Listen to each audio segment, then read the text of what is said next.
They on daddy duty, so the fellas will be on in a minute. Shit. All right. What it do? What it do? I'm here. Well, it's your girl Wing, and we're gonna get to that in a second too. But we are here with the, I'm gonna call you Notorious. We here with the Notorious, the Notorious ARP. Yes, we are here with the Notorious ARP. Wish I had applause in the background. Let's Nah, I ain't taking that notorious shit. I wouldn't cut the shit. what? Shout out, I didn't do nothing. I shout didn't do out to nothing. shout out to the Rare Breed Entertainment co-owner Shata. Shout out Yes, to the two official Rare Breed Entertainment partners, Lawrence and Big Ant. People's gonna get a little bit more familiar with who Big Ant is. He came on within the last 6 months. hmm So I can't carry this notorious shit, man. I'm just the spokesperson. All right.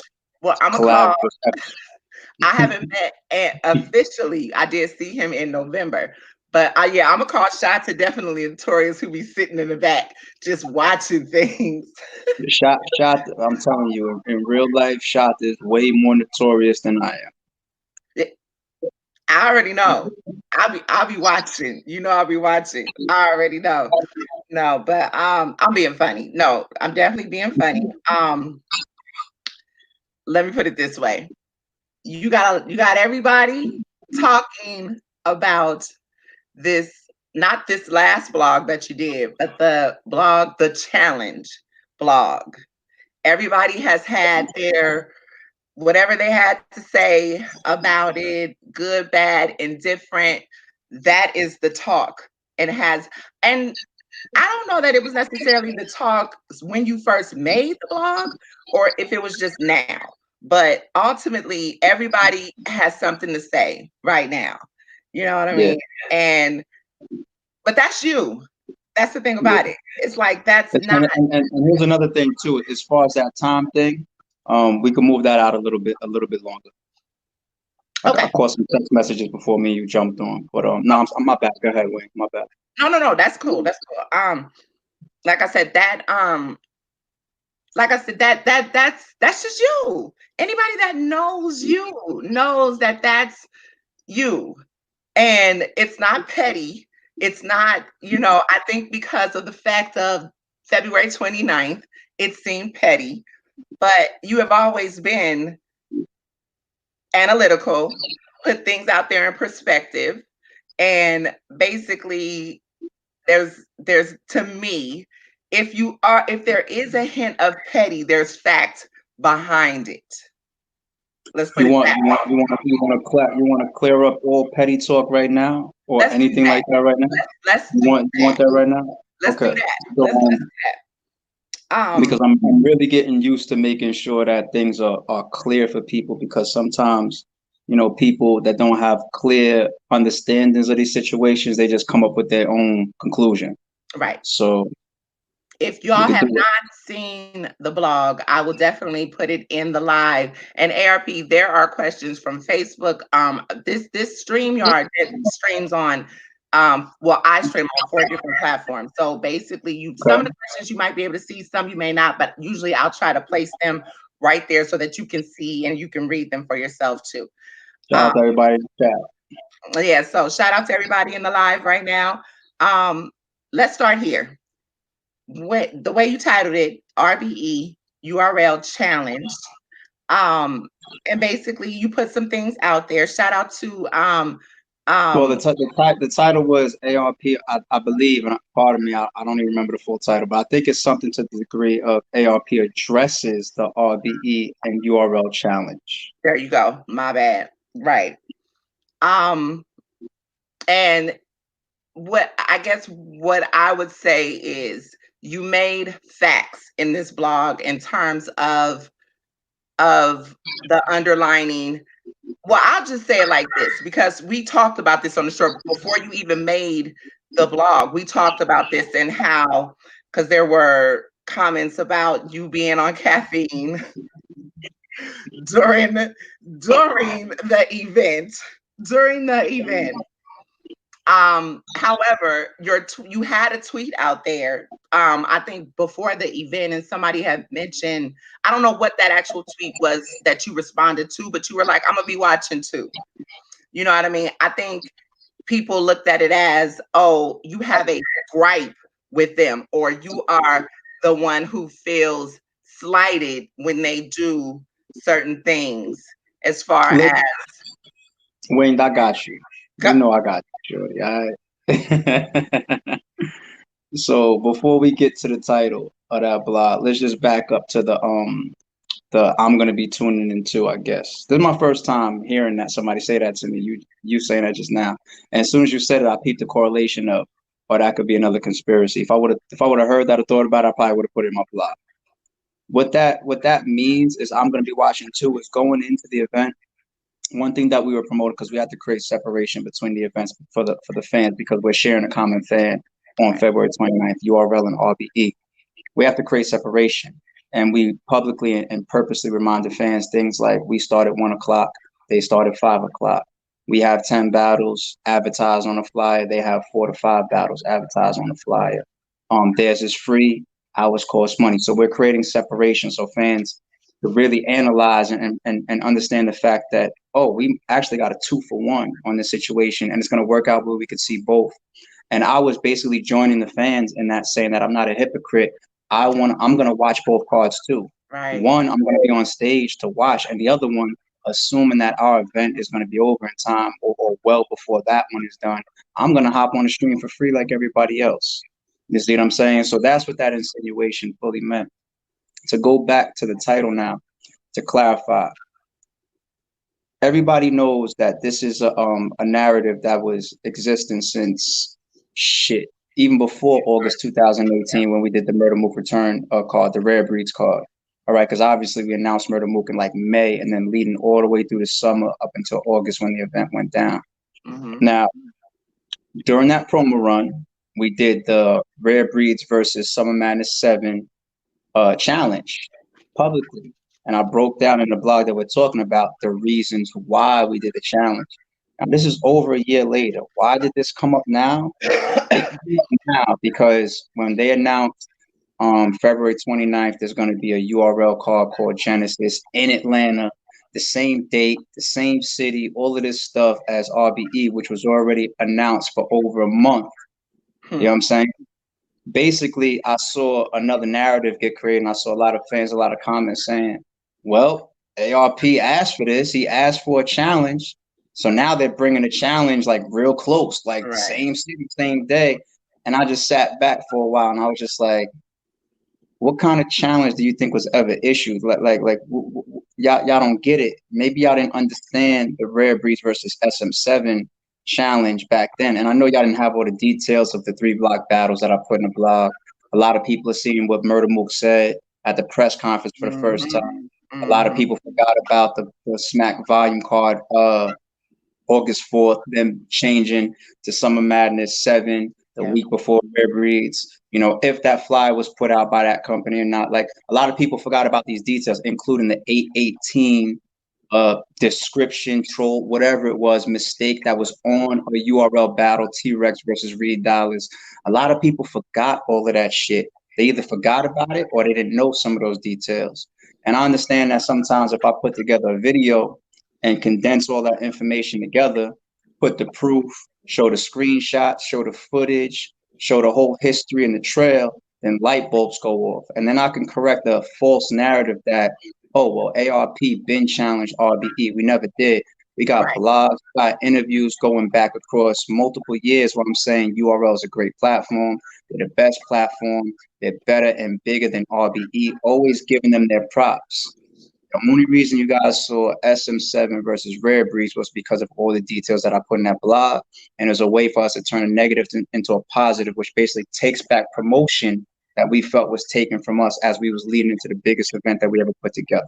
Right. So hopefully I didn't speak too fast just now, but that was the main purpose of that video, to correct the narrative and make sure that y'all understood who RBE is and why we did what we did back then. Right. To make us the good guys that I feel like we are. You know what I'm saying? No, but listen, and here's my thing, because we've been preaching this for years. Again, if anybody, everybody, well, let me put it this way. You've always been a fan of battle Yeah, rap. Like, yeah, period.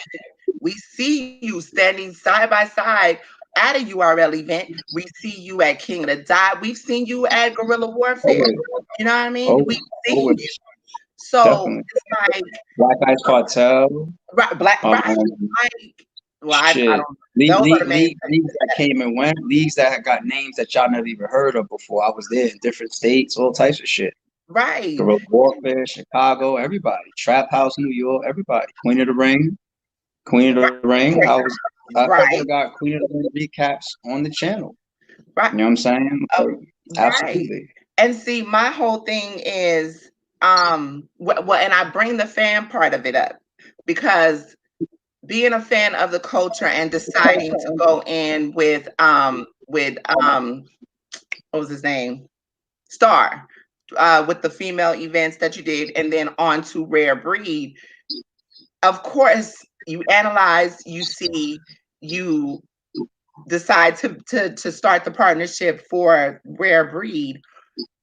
It's like there was a lane for it. So it's not, to me, it's not like you came in and said, "Oh, I'm gonna do what they're doing, but do it better."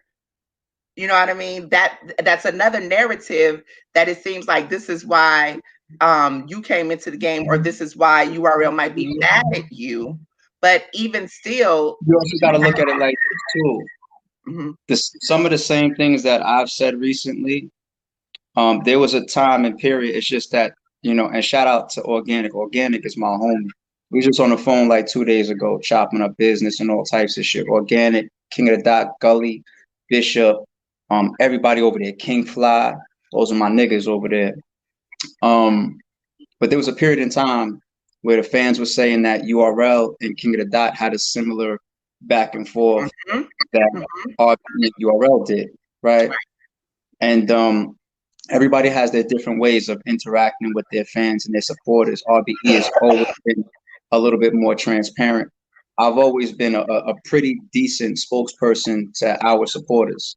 You know right, what I'm saying? I've been pretty vocal. Organic is a little bit more quiet. That's how he is. You know what I'm saying? So you didn't, behind the scenes, I think that if you had a conversation like this with Organic, you would see RBE and King of the Dot may have some similarities. All right.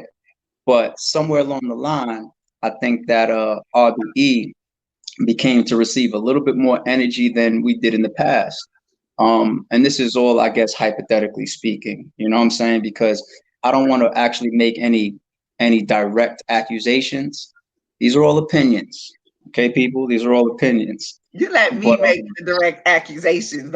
yeah, yeah, yeah, yeah. These are all just opinions or thoughts, hypotheticals, all that types of shit is what we're discussing. We're not talking about facts or anything like that, okay, people? So you guys be your own judges, do your own homework. Mhm, But you go back once upon a time, and I see this with other leagues. I see this with other league owners. Um, it's just the nature of the world. You know what I'm saying? Like my brother says all the time, even some of your closest friends will say, I want you to do good, but I don't want you to do better than me. You know what I'm right, saying? Like right, Doctor says that shit all the time. Like it's a human nature thing with certain people. And you'd be surprised, as you continue to climb up, how many people change their energy towards you. There's people that used to, be on my phone like they was my brother. You know what I'm saying? But, RBE continued to grow, evolve, got more attention in certain platforms, did mhm, better work in certain platforms, put on certain battles that other platforms weren't able to put on. And then I've watched some of those attitudes and energies towards us change. And that's why I say we ain't shocked by none of this shit. I've been dealing with that type of shit since fifth grade. You know what I'm saying? mhm, So, people just gotta, stay alert and understanding that this is the world we live in. right, RB not bitching, we're not oblivious to this shit. We're not shocked.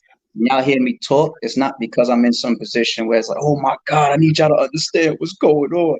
That's right, not what it is. I right, want our supporters to understand who we are and some of the situations that we're in so that they know where we're coming from. Because at the end of the day, our relationship with our supporters means more than any league rift or any of that shit. Our right, supporters understand us. That's why we speak. Because if it right. wasn't for them, I wouldn't have nothing to say to nobody. Right. That's a fact. Let's you know what, and let's say this, or let's do this. let's just dive right into it in terms of like you said, controversy and different things. As far as February 29th card, and that's what I felt like, regardless of, now I'll say this, and I hope this is okay with saying, for fans who felt like, you, like you said, this is what you wanted or whatnot. I know for a fact that you planned this event months before it happened because of the business that we had talked about. So I know that you were in the making of doing that. So it's like when people say that, and the challenge, I was watching a blog with Beasley and Smack, and I can't remember who that was, but they brought up a term called competitive marketing.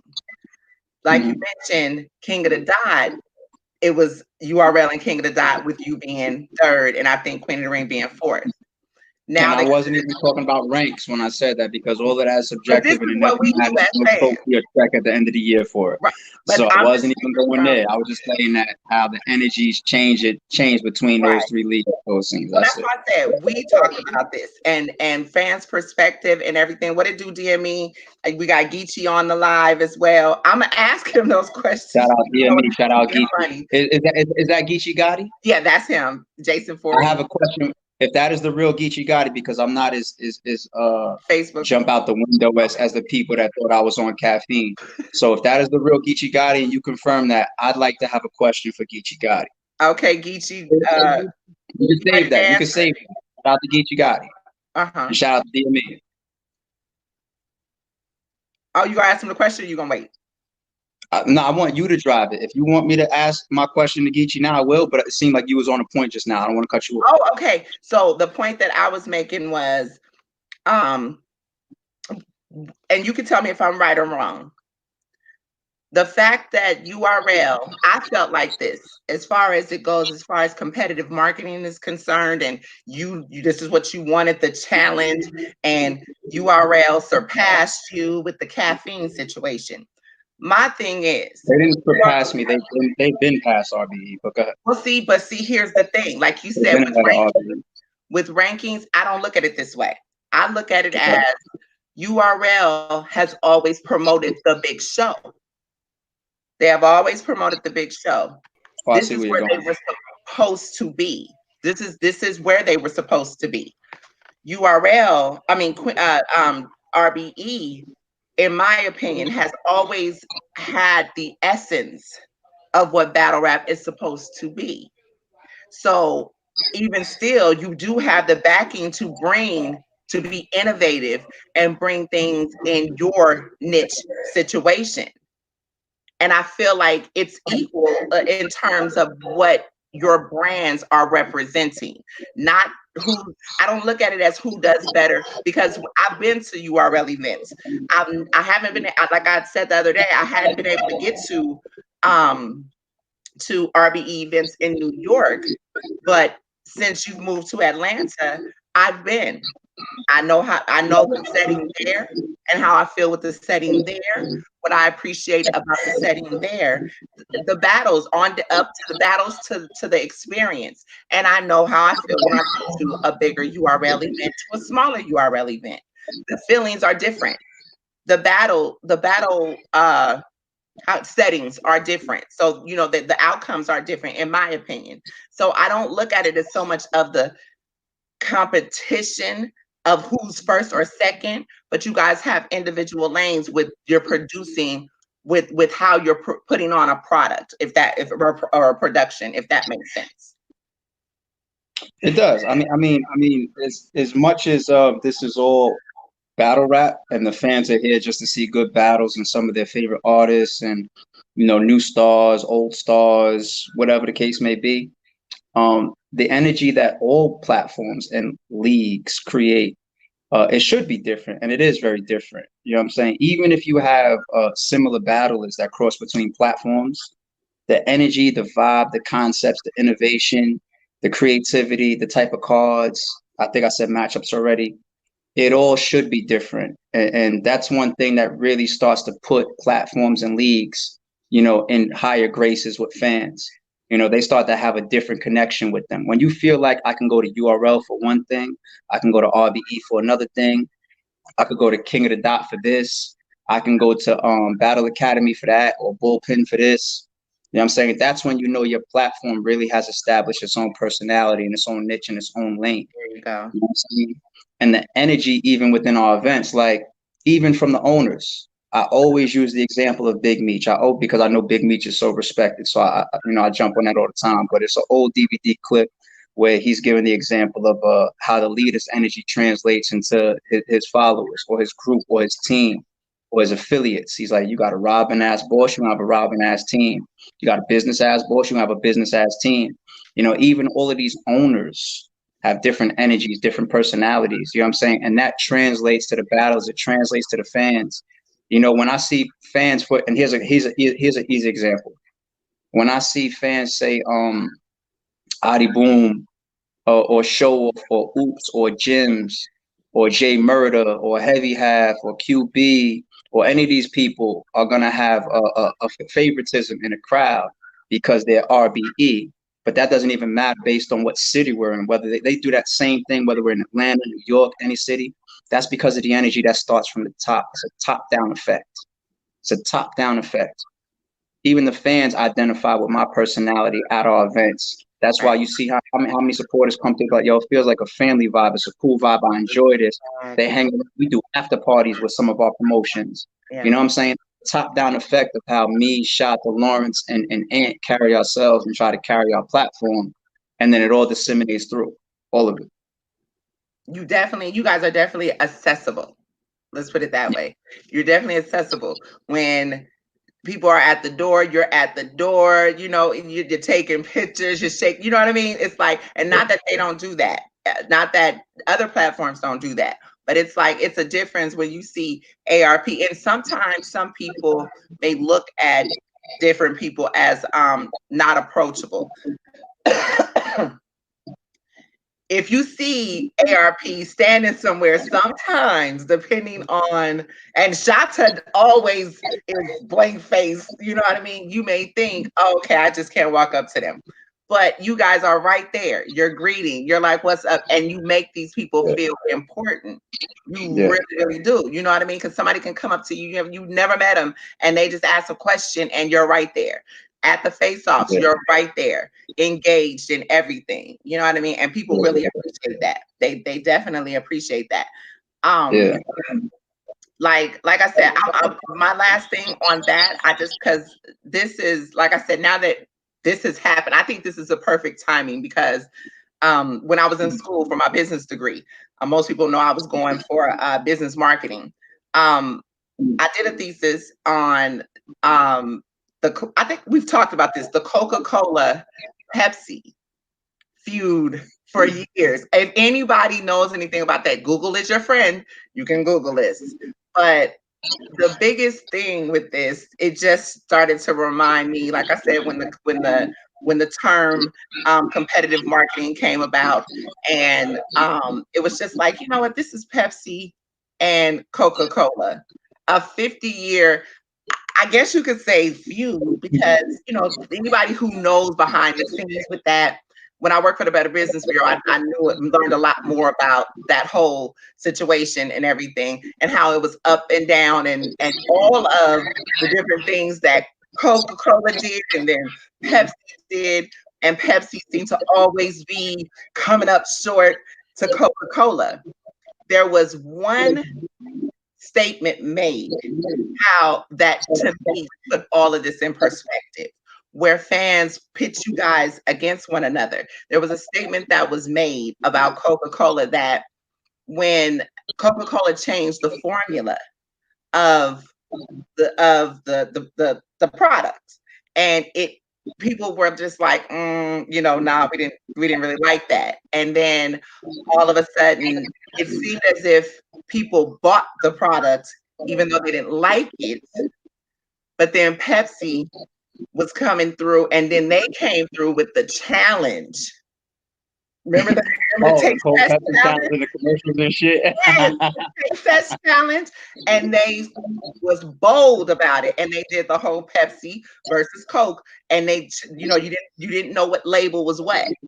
You tasted the brands, and they actually did a whole visualization to where you had real patrons that didn't know which brand they were tasting, and Pepsi in the polls had actually won. The statement was the statement was the notion of Coca-Cola, because they were old, they were 6 years older. The notion of Coca-Cola is what people loved, opposed to the actual product after they had changed the formula of the actual brand. And I was like, God damn it, URL and RBE.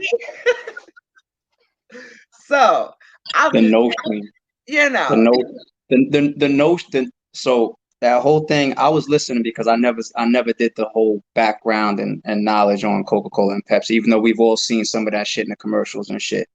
But when you say the word, the notion of, what one company was here 6 years before and all of that is wild, because I can tie that into marketing as well. Like, for example, like if you say you can't copy respect, right, that's a great marketing term.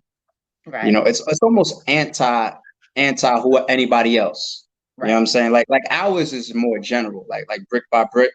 That could Mhm. apply to anybody. Another league could say that, and it wouldn't be detracting or adding to any platform, any company. You know what I'm saying? So when you say the notion, that to me goes directly to marketing sometimes. And Mhm. we're all susceptible to it. We're all susceptible to marketing. You have marketing geniuses and marketing specialists that work with a McDonald's or Burger King to craft the menu and lay it out a certain way. Put the Yep. main here in the upper left corner, and then at the bottom is where you put the dessert, and hot over here, tuck over here, the Right, salad, until America starts trying to act like they getting vegan or they getting healthier. right, Now right. It's all salads about placement. Facts. yeah, It's yeah, all yeah, yeah. It's all marketing. It's all genius. But one thing that people always got to do is they got to make sure that they separate. And this is not an accusation. You got to separate the difference between marketing or competitive marketing versus like a financial, for lack of better words, attack. right. You know what I'm saying? Like that's a difference. You know what I'm saying? Like if Coca-Cola does a commercial and it's the Coca-Cola and the Pepsi, which one tastes better? The other company is going to eat off of that too, indirectly, whether people really know it or not. You know what I'm saying? If you walk into a fast food restaurant and you got the fucking soda machines, you probably got Pepsi and Coke right next to each That's other. it. Going Yep. to the movie Yep. theaters, you go to a supermarket, you got all these different types of breads, all these different types of soda. They're all right next to each other. You choose, and one could feed off of the other. You know what I'm saying? Based on competitive marketing. You know what I'm saying? But if I walk into the grocery aisle and I own Pepsi, and then when nobody's looking, I take all the Coca-Cola bottles off the shelf and I throw them in the garbage. You know what I'm saying? I think that's a little bit different than fucking competitive marketing. So we Right. can leave that analogy like that. You We can know leave what it I'm like that. saying? We can leave it like that. And that was me being nice. That's me being nice, because your Yeah, there's a recent difference. There's a blog, difference. There's a they're difference. your I recent like you blog. breaking that down for Yeah. me, but I saw the difference very fast. That's Oh, all. I knew you would though. Listen, that's that twin thing. You know how that go. You At the already? end of the day, no, I did it that way. Somebody said I'm dragging it on. No, listen, young grasshopper, you got to know this is the way me and ARP talk. So That's understand. real talk. You're That's gonna true. learn That's something. true. That's the problem with your blogs too. People shy. I know he has his daughter. He said yesterday, when we were having a conversation, well, we had another show yesterday, and shout out to, I think I saw Show Off on here. He came on yesterday, and that's what Shy said. Shy said, y'all don't be paying attention. ARP drops jewels in every blog he does. Salute. Salute. You Salute. have to pay attention. So it's not that it's being drugged along. You're going to hear something today that you're going to be coming back and probably be one of those fans that continue to say certain things when you really don't know how things work. But The ultimately, thing, the thing, the thing about jewel dropping though, and sometimes it's a difference in generations. of how you accept and you retrieve or receive information. You know, you how many times have you heard the comparison of people that's on the microwave versus people that's on the stove cooking? You know what I'm saying? Everybody, we're in the microwave era right now, in generation right now. So like, for example, like let's say I slow cook, keep up with the parallels, all the way to a point that really formulates towards the 30-minute mark of a blog. If you're willing to sit there and learn and grow, you'll get it. You know what I'm saying? If you just for the first 10 seconds was like, all right, yo, is this matching exactly to the title? Did somebody get this? Or like, or if I Right. go into the video and I see a comment that says some shit like, the title will say ARP addresses the RBE and URL challenge, right? And then I can see a comment that says, but ARP, you challenge URL when you book MOOC. And I'm like, you didn't even watch the blog. You didn't even listen to the fucking video. I get it. I know the fucking world that we're in right now, especially with social media and the internet being so fast paced. But that's why I try to grow my skin and make sure that I remind myself I'm talking to a certain demographic of people that can get it, Right. people that can people that can listen, you know, and that's what you got to do it for. You can't reach everybody, can't save everybody. It is Right. what it is. Right. That's a fact. That's a fact. Okay. So at the end of the day, I want to kind of try to now fast track to this last blog. And you mentioned some things about burning bridges, about regular backouts. You are now speaking about these things where normally you don't do that. And you basically let us know, like for instance, and not for nothing, there has been other backouts with cards, but this one significantly, because I remember when we spoke, you told me a number of battles, but then of course when the card came out, there were a whole lot more battles. Was that just you being just making sure that everything the show goes on and preparing ahead of time, or because a lot of people, with Oops and JC, it was just like, oh dang, okay, well that's one less battle, so then then ARP's event may go shorter. But then the fallout, the rollout, it was like, damn, we got 10 battles plus the one SKs and on sites. So, I mean, did you know early on, or was this just kind of happening as we got closer to the event? You mean of that particular matchup? Well, you said there were 3 matchups in that event, or were you just saying overall? For I think one thing that I definitely said publicly was that there was even another matchup that had, or another person on the card that had an issue with his opponent, and nobody knows that. Oh, And okay. no, So that was the and second. nobody knows that. And what I was doing was I was making the point that, you know, I understand that when I do talk or when I do reveal things, I don't even want to say the word expose right now. When I reveal things, sometimes, you know, people, you know, they'll flip through windows like, oh my God, he you know what I'm saying? And that's cool. I understand the impact of hearing something for the first time or getting some truth revealed to you that maybe was getting swept under the rug for over a fucking year. So I understand the shock of it. You know what I'm Right. saying? But that was the point of me saying that is I'm trying to say that behind the scenes, we got a million fucking matchups that might fall in and out, and nobody never knows nothing. I'll give you a little bit more detail so people could call my bluff and make sure that I'm not bullshitting, because I don't do that. I don't bullshit to y'all. The person that had to switch the opponent was Chef Trez. Chef Trez could co-sign this, and it's wild because the same way JC and Oops had to get replaced, we ended up with an epic battle with Showa versus Oh, Mac Mom. that's what oh my And God. the same way Chef Trez, his opponent, had an issue, right? We ended up with one of the best battles of 2020. That's a fact. It's wild how karma works out for us. You know what I'm saying? But when I say karma, I don't want people to take that the wrong way, because Chef Trez's original opponent, it wasn't any fuck shit. It was something that happened and we backed them, and that's, you don't hear about it. I'm not saying that person's name or nothing. Shout out to him. I can't wait to book him and get him on an RBE card. It was some real shit. So I say things like that to kind of like make sure people understand that, because it's shocking when we do talk, understand that we don't go for blood. We don't cause problems. We support people. We go through drama behind the scenes like everybody else. It's when we think that something is being done a little less business-like Right. that makes us come out a little bit different. Right. You know?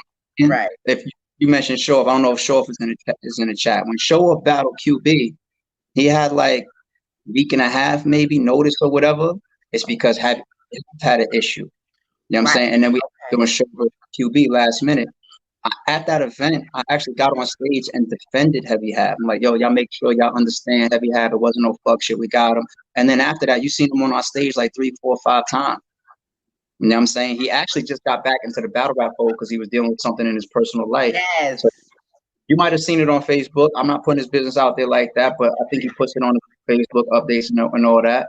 But he just got through something. So you're going to be seeing Heavy Half back into the RBE fold. You know what I'm saying? So that is what wonderful.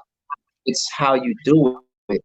If you treat us with respect, the same respect that I thought that we was always giving to people, Right. we're going to give it to you back.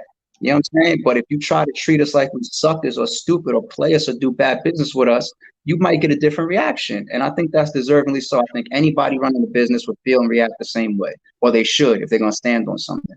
Right. Now, as far as, and let's get off of that. I want to get into the battle rap part of it. This year, I look at this as 2020 vision. You started off beautifully. Listen, Get Back was this event was friggin' just like I like all the events, but this one right here, I think when people do see, if you didn't buy the pay-per-view or VOD, when people see you mention Chef Trez, that was not his original opponent. Nothing against whoever it was, but thank God it wasn't, because listen, you weren't outside in the during the face-offs in the hallway when all the melee was kind of going on. Oops, and Sharon was going at it and whatever. That was epic, by the way, and we're gonna get to that too. But when that was going on, there was a supporter there. First time being at he watches everything. First time being at your event, and he was like, me and him was debating, and he was like, "Oh, Sharon, nah, he cool. He cool. That white boy, all right." I said, "Are you serious right now?" So of course, we're going back and forth. Sharon comes in, and Sharon kind of homed over to us, and he was like, "Yeah, you all right." He was like, "But I said I got wrong beating you," and we're looking like, okay. I said, "What battle did you watch?" And so he's talking to Sharon, but what he's saying to Sharon, Sharon is not as reactive sometimes, and he was just kind of, this look on his face was so sad. But he basically, the supporter basically had to eat crow, because in the building, as he's watching them, before we even got to the 4th round, he's turning around, he's looking at me, he's like, "Yo, Wing." I said, "Yeah, I told you. Continue to watch." Like, he was so amazed. They said Show Off was on when he was up here yesterday. He said, "You know what? I thank God my battle happened before Trez and Sharon, because I just don't know how I would have." He said, "I would have been mad if I would have had." And they also had an epic battle too. Mac Myron, shout out to Mac Myron. That was a crazy situation. But that battle is contender for battle of the year this year. They said nobody, Sharon and Big Cannon was good, but this was dynamic. This was absolutely dynamic. That many battles, that was a lot. How is that going to be something that's going to always be? No. Hell no. We've done it all. We've done 10 battle cards, like you just saw in the Get Back. We've done 4 battle cards, where we tried to focus on just a short event. People get in and get out on a Saturday, get to whatever they want to get to with the whole second half of their day. We've done two-day events. We've done that before. It's just been so long, people forget. You know what I'm saying? It's gonna be based on what we got going on. Like the next card that's already started some of the bookings, and we paused it because of all this wild shit going on right now. That will not be a 10 battle card. I can tell you that right now. And even if we come close to it, there'll be more opportunities for people that deserve plates than there will be just wild shit going on, because it does take a lot of energy out the room. Those events do run longer, the streams do run longer.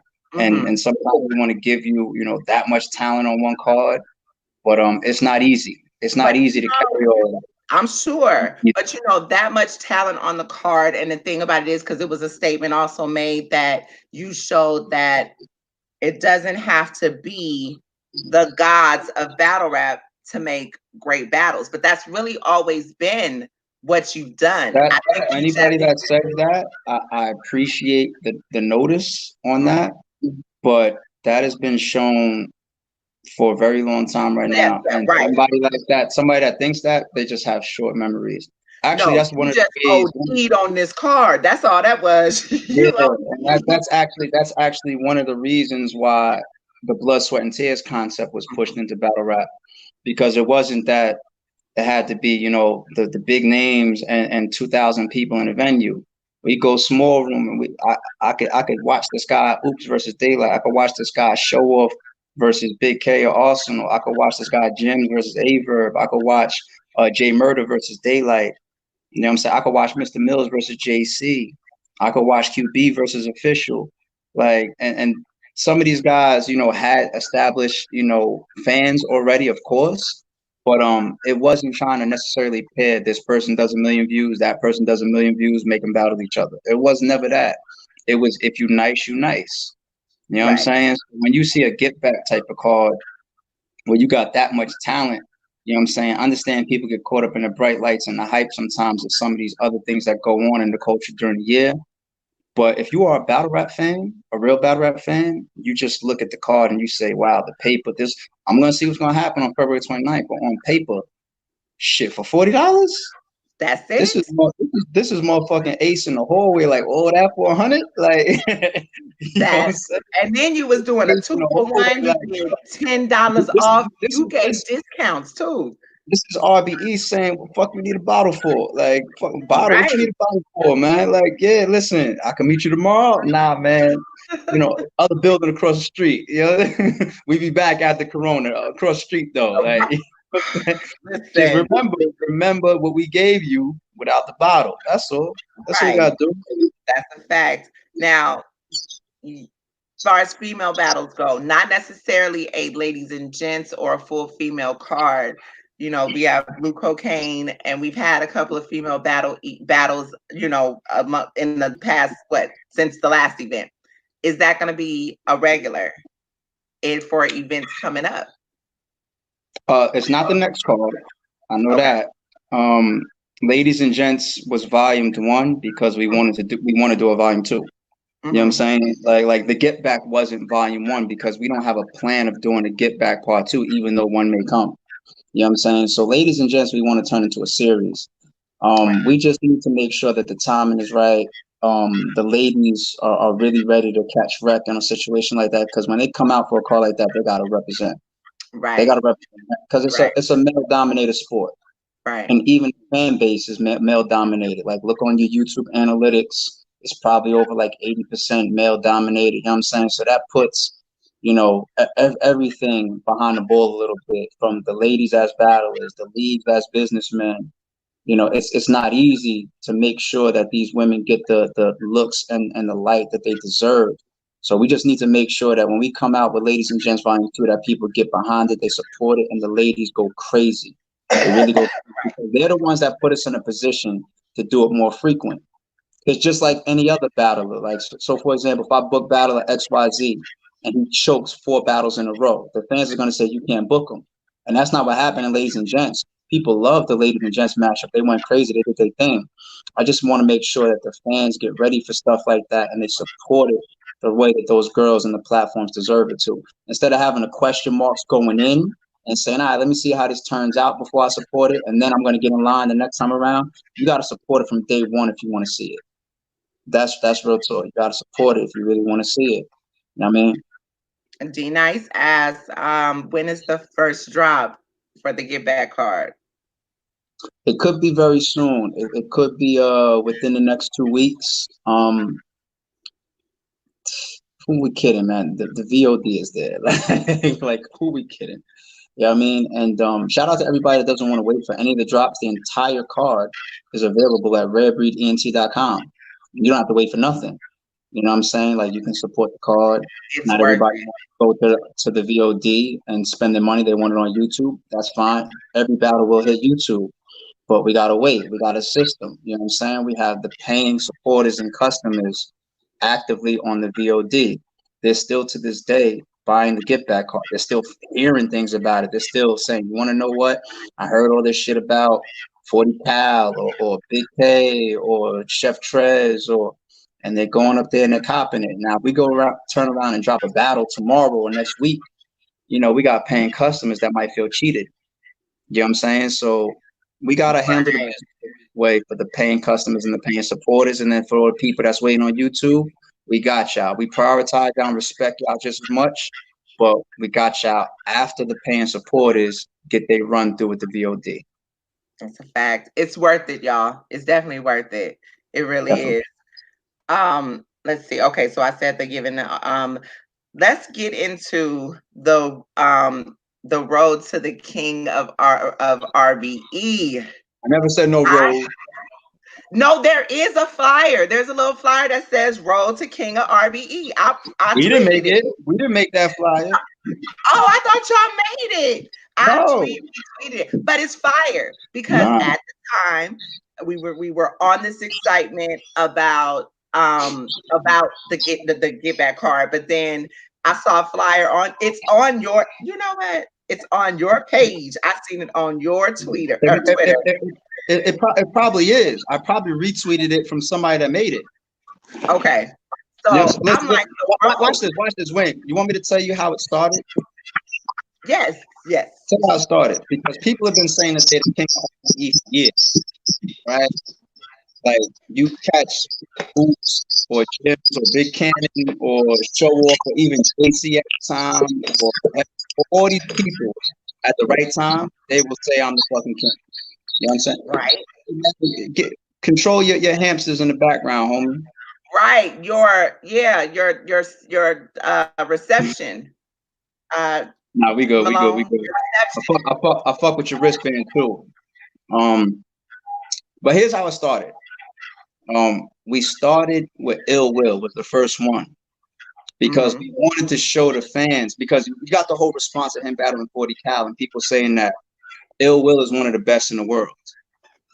They was like, yo, 40 Cal, you're bugging. You know what I'm saying? And us continuing to hear that Ill Will is one of the most dangerous battlers in the world, we wanted to show a whole video together reminding people of how dangerous he is on RBE.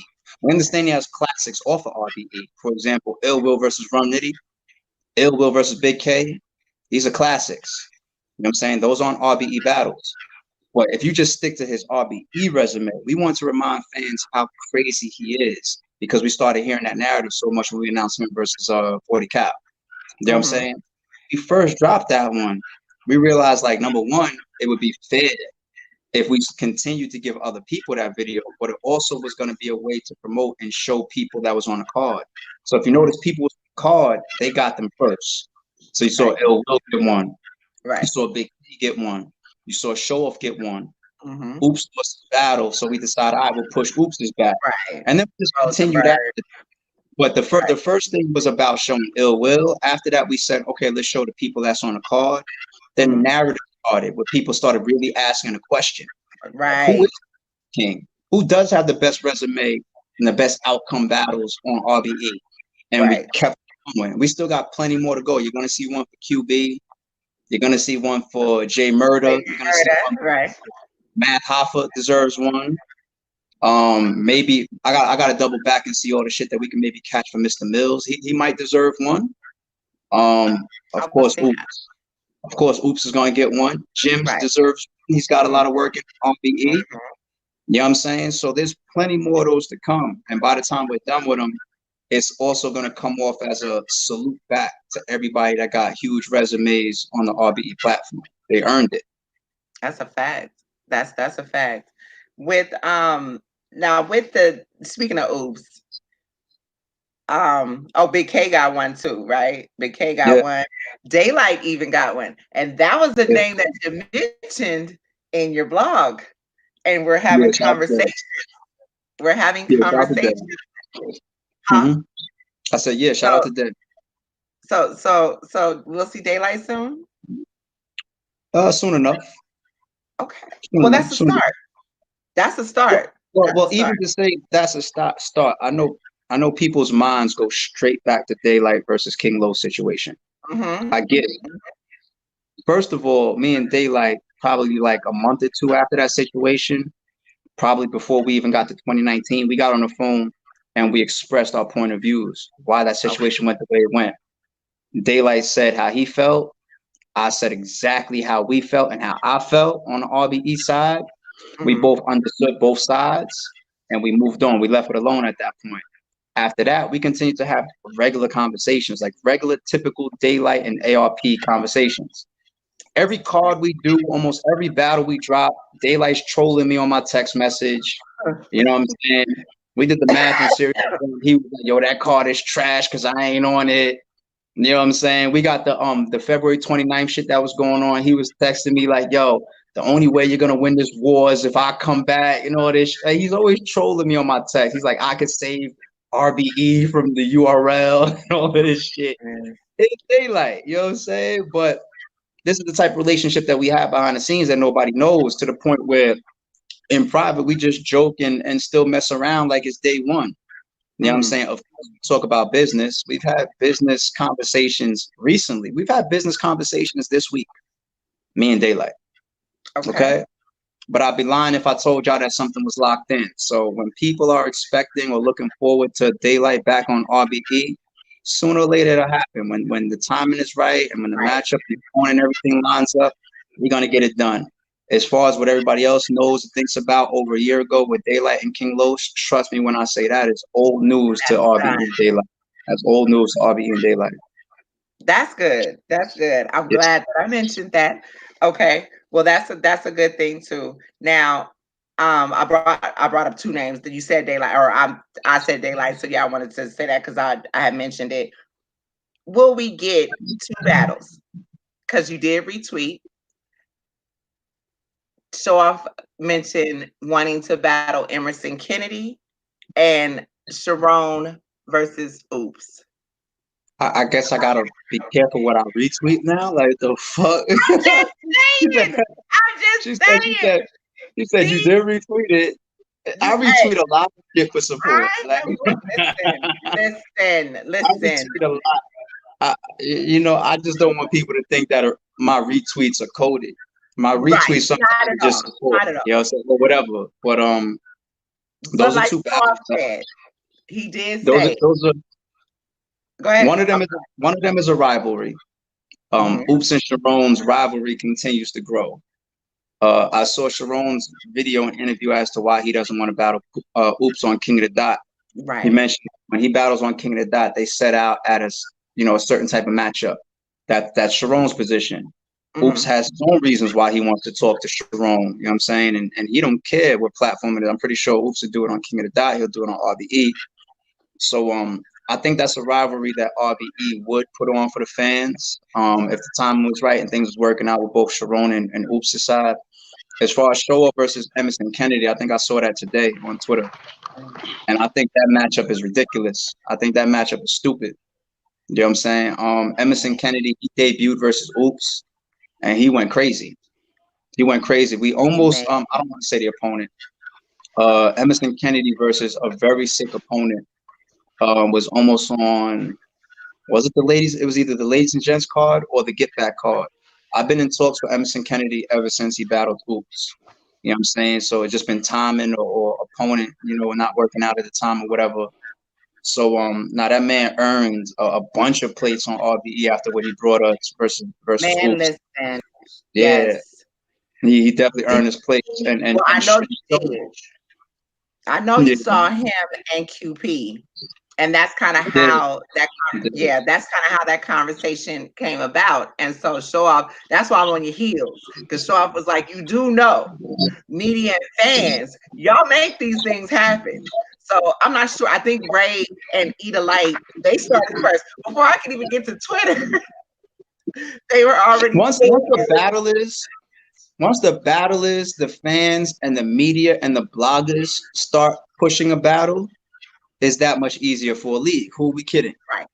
You know what I'm saying? Like, who we kidding? You know what I mean? So, you know, we're watching. Either way, Show Off and Emerson Kennedy, you will see both of them on RBE ASAP. Show Off is back now. A lot of people are starting to talk about, let's see what happened with him and Mac Myron. And if you haven't watched the pay-per-view, that shit drops, you'll see then. The man never lost a fucking step. Never lost a step. Actually, Never. I really think his battle. I don't want to say that. I don't want to say he got better because I didn't watch some fucking classic shit from Show Off. Like some of his rounds with Sever, some of his rounds with J400, some of his rounds with Hazy Williams. Shit, what's some other classic shit that Show Off got? Some of his rounds with Big K. Show Off has some classic shit. Yeah, I don't want to jump out the window too fast. You're right. But I think, you know, he's refined his style a little bit to even get in shorter rounds, get faster to the punch like he did with Mac Myron. And I think certain fans that were critiquing him like that in the past are going to start to come around that much more, even though he already has a good fan base. I think even more fans are going to start to come around when him and Mac Myron drop. So he's back. He's back. And like you said, I think when I say better, he made a statement about he didn't want to be the bully rapper. And so he kind of... You're going to do that regardless. Sorry. That's what Shy told him.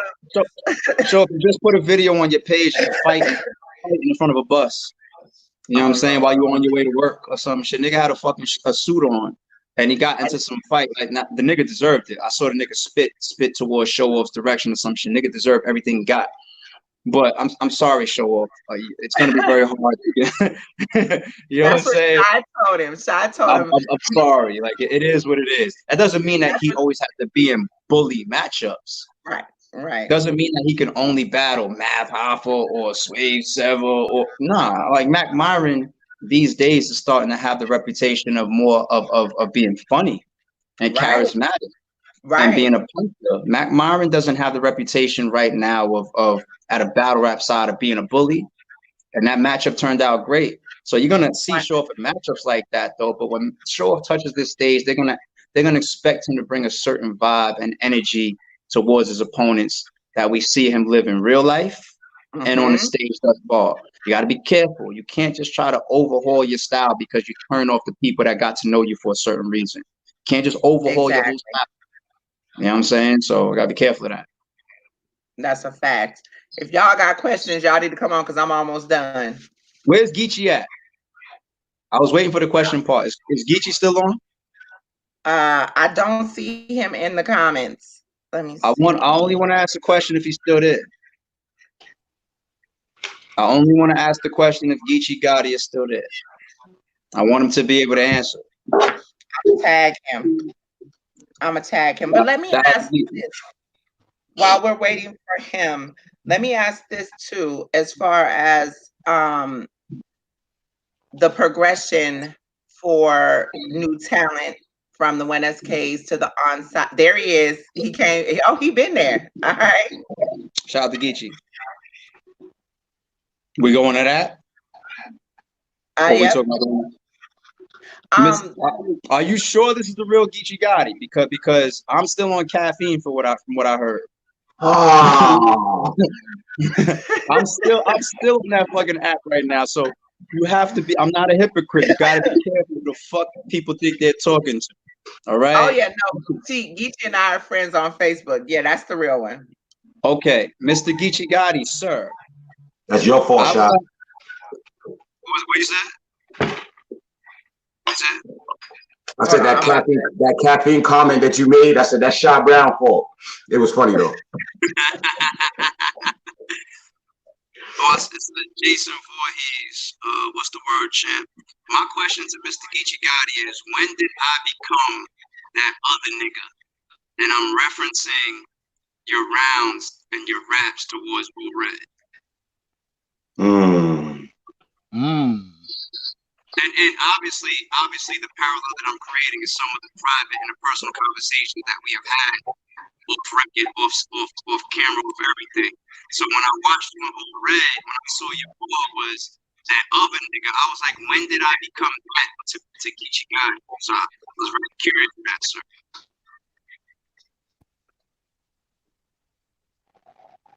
Mm. Geechee, you want to come on and respond, or do you want to Come on respond? down, Gucci. Come on Like, down. what we doing? What we doing? I think it's an interesting question. I think it's an interesting That's question. a very interesting question. It's a very direct and interesting question. I want to hear it. Okay, Danny said, let's go, ARP. I can, Geechee, I can send you the link so that you can chime into the show, or you can type away, whichever you want to do. Danny Myers on the live. Shout out to Danny. No, damn Danny. He ain't gave us our shoes yet. Damn you, Danny. Where my shoes at? No. Wait. It looks like Geechee answered. He said, "Oh yeah, I think I made the bar to hit harder to call you that." All right, my nigga. Politically correct. Yeah. That was a politically correct answer. All right, my nigga. I think Geechee. Okay. Me and Geechee didn't grow up together. We didn't even grow up on the same fucking coast. But the vibes that I get from that man is that he's genuine. You know what I'm saying? So my personal interpretations of the bar was like, whoa, that's odd from the relationship that we have built. We don't know each other. We're not friends, best friends, or nothing like that. We're not, you know what I mean? We're associates through battle rap. But we've had some very, very honorable conversations. You know what I'm saying? Before he got locked up, you know, when he came back home. And when I saw that bar, I was like, damn, is that a URL bar? Like what's that? You know what I'm saying? So, you know, I just wanted to ask him, what the fuck was that? Like, damn, homie, I thought we was cool. Oh, is Geechee want to come on? Oh, there you go. Yeah, I'm about to. Hey, I'll fall back. Hey, I'll fall back so you can get on. But I want to ask ARP this question. You know, knowing that I represent the A, I want to thank you, my brother, from coming down. Salute. Shout out to Atlanta, man. They've been holding down putting on great events and everything. But how do you feel about the How do you feel? Because I was telling people at the last event that the crowd, man, the energy in that building was amazing. It was great. It was battle rap. It was what you want if you went to a battle rap event. It was great. I keep it real. We've had some moments in the Atlanta crowds that I really was like, wow, this is amazing. Then I've had others where it was just like, damn, man, y'all gotta support what's on the stage right now. These battlers is gonna feel away. Like the Math and Serious card, you know, the crowd during that event, they didn't really support, you know, like some of those rounds I think that the battlers is looking for. And behind the scenes, the battlers begin to have those conversations with the league owners. Like if I call a battle and be like, yo, the next, like a main event guy, like, yo, we're gonna do in Atlanta. And if there's a reputation that Atlanta has that isn't good, I'm not saying that this is the case, that main event person would be like, I don't want to battle there. You know what I'm saying? Like, for example, you saw a lot of top tier people saying that they would never battle in Philly after they saw the lockdown event. So this is what happens. So these cities really got to understand that when some of these platforms put on in their cities, they got to support. And I don't just mean like buying tickets and being there. You know what I'm saying? Like a majority of these budgets are made up on the stream, people around the world. I'm not just talking about money at the door, nothing like that. I'm just talking about the energy. Yeah. Just the energy. Like there's different crowds, like certain crowds in certain areas are laid back. Other ones are just rambunctious. They don't know when to stop cheering. There's other crowds that heckle a lot, might be quick to boo, you know, and the league's energy plays a part in some of it too. So all in all, love Atlanta because they support us. They show us a lot of love. The venues out there work with us in a way that New York don't fucking work with us right now. But I'll give y'all an exclusive. Even though we got a lot of things that's on the way for Atlanta, our next event will probably either be back in New York or there's another city that some people are trying to get us to that we might be leaning towards. That's making sense business-wise. But the next event really may be in New York. Gotcha. I'm gonna fall back. Okay, so Geechee can come on. Is Geechee coming on? Salute. Yep, I got him right now.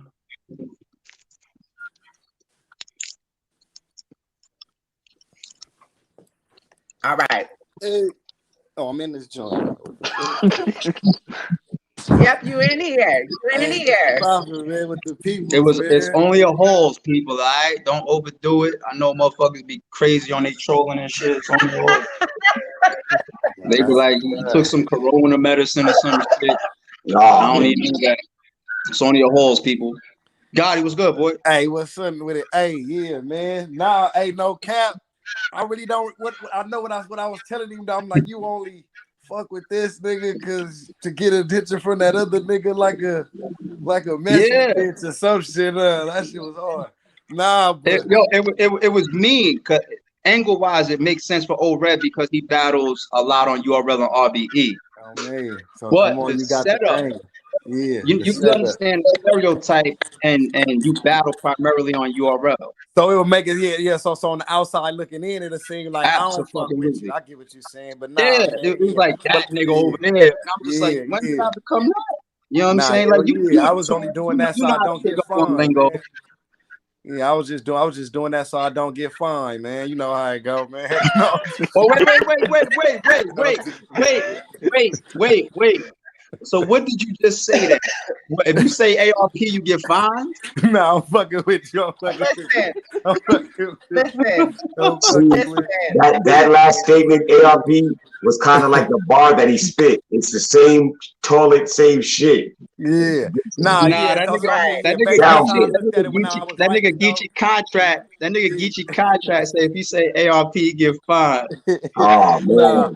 Yo, chill, don't say that, bro. It was just niggas will take that and run with it. It was just niggas will run with one of them bars where where it's like I had to you know what I'm saying? Because I think I didn't even say their name. I think I said you only fuck with this nigga to get attention from that other nigga. You know what I'm saying? So to use the bars messy bitch, I had to say this nigga, the other nigga, instead of saying you only fuck with Smack to get attention from ARP. You feel me? Then that would have sounded more battle rap. I was trying to make him sound like a bitch, no disrespect. Let me ask since I got two sides of the track on the live right now. Let me ask a question because when we had Show Off up here yesterday, that's what we talked about. Fuck Geechee up. No, man. Tell chill out. Chill out, man. What you talking about? Show Off is back. Show Off do this man so dirty. All right, set it up. This man so dirty. That's crazy. They know I don't duck smoke. So what's the deal? Talk to me. Let me ask this. So, because Show Off, like he said, as far as business, we are now really battle rap is really becoming more business oriented than what it was 3, 4, 5 years ago. You know what I mean? With that being said, Show Off, he said, I understand the contracts. I can understand why those have been implemented on the URL side. And I get it. We all get it, from a business point of view. However, my stance to that was it's cool to have contracts to protect the battler from oversaturation, bad performances, things like that. I get it. But that's not no, Wings. Okay. No. There's no I'm sorry, but you're not gonna get that one off. There is no battler saturation protection happening right now. Okay? True. No. Hell no. Yo, did he just say saturation protection? I've been being double advocate. Y'all know There's no battle rapper saturation protection going on. You can see I'm gonna start using that one more often. I like that. You can see some of your favorite battlers right now twice a month, easy. There's so let's not do that. No battle rapper saturation. Saturation protection going on. Saturation protection. This is what I saw, and I'm just using the verbiage that I saw. However, go ahead, get your bars off. Get your bars off, Wayne. Thank you. Let me get to my rebuttal. My thing to Show Off was, listen, I can't see that, especially with the newer guys, because you had Hollow, Arsenal, DNA, Charlie Clips, who else? Oh, most of the major names made their names on a King of the Dot, a Don't Flop. You know what I mean? They became global stars by going to other platforms. So for that, I can't really buy that too much because just as well as y'all have fan bases, Geechee, for instance, just as well as Geechee has a fan base on King of the Dot, he has a fan base on URL. He has people who would love to see him on RBE because each of these places have a different feel. Right. All of them, no matter what somebody told me, well, they're all the same fans. That is completely not true. Yes, at all. I mean, we have some fans in common. Yeah, but you know, right. I don't go a single event without meeting at least 4 to 5 people that say this is my first live event. I've never been to an event before. Wayne, you meet some of these people in the building. You know what I'm saying? Like we do have the battlers have their own fans, of course. But I think it's clear. You see some of these narratives out there. It's clear that there are fans that will stick up for and ride with certain platforms. They have just built that type of reputation and energy, which is good. It's actually telling of the work that they put in and the spots that they've carved out in this game and this culture for themselves. You know what I'm saying? It's like DC. It's like DC and Marvel. You got your DC fans, you got your Marvel fans. Some will always think Marvel is better than DC. But there are certain fans and there are certain battlers that are undeniable no matter what. Like you're gonna have a Murder Mook. Like for example, I can name a lot more other people, but a Murder Mook, for example, it doesn't matter where he's at. Geechee just had a battle that was canceled versus Snake Eyes. What was it? What I don't know what league that was. Yeah, that was my league out here in Cali, the Riot, man. Shout out to the Riot. I'm pretty sure a large part of people that tune into Geechee would have watched that battle.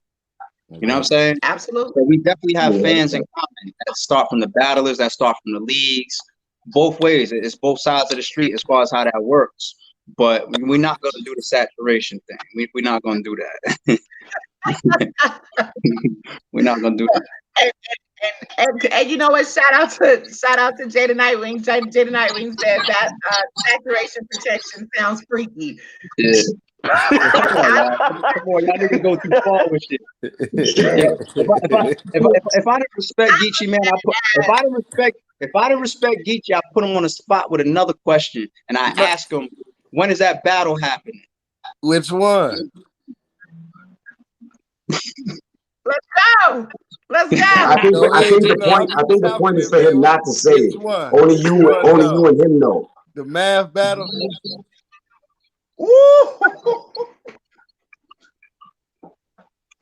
Hey, come on, man. That's what he said, because I don't know. Nah, he didn't say that at all. He said, what's up with the battle? You driving names. We listening. Oh, okay. Well, bad. He listening. Hey, he pulled the face off of that? Yeah, face off of that? Nah, man, look. Hey, peep though. See, even with the cold part about like ARP say we got a good relationship. We done had business and talks about battles, and then he's solid just like I'm solid. We done been battles that I've had that he tried to book before. You know what I'm saying? That we done chopped about like, man, let's do this.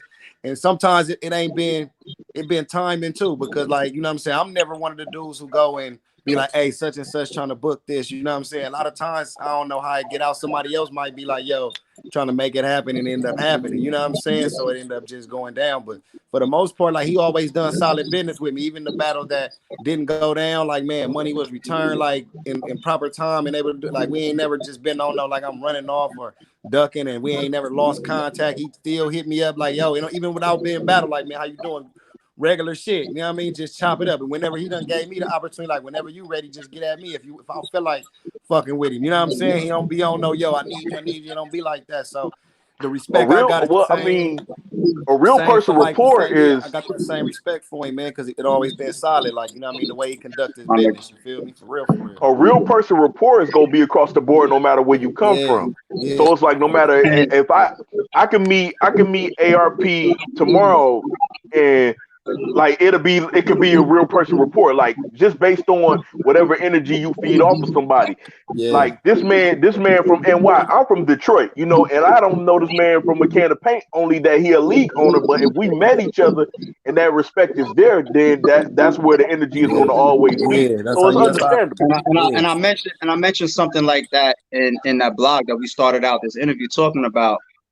And it's always, first of all, like you just said, having a good rapport with people, the energy that you put out in the world, period, that's supposed to just be man shit. Yeah. That's supposed to just be man shit. You know, shout out to the ladies. I'm just talking man for the fellas right now. That's supposed to be man shit.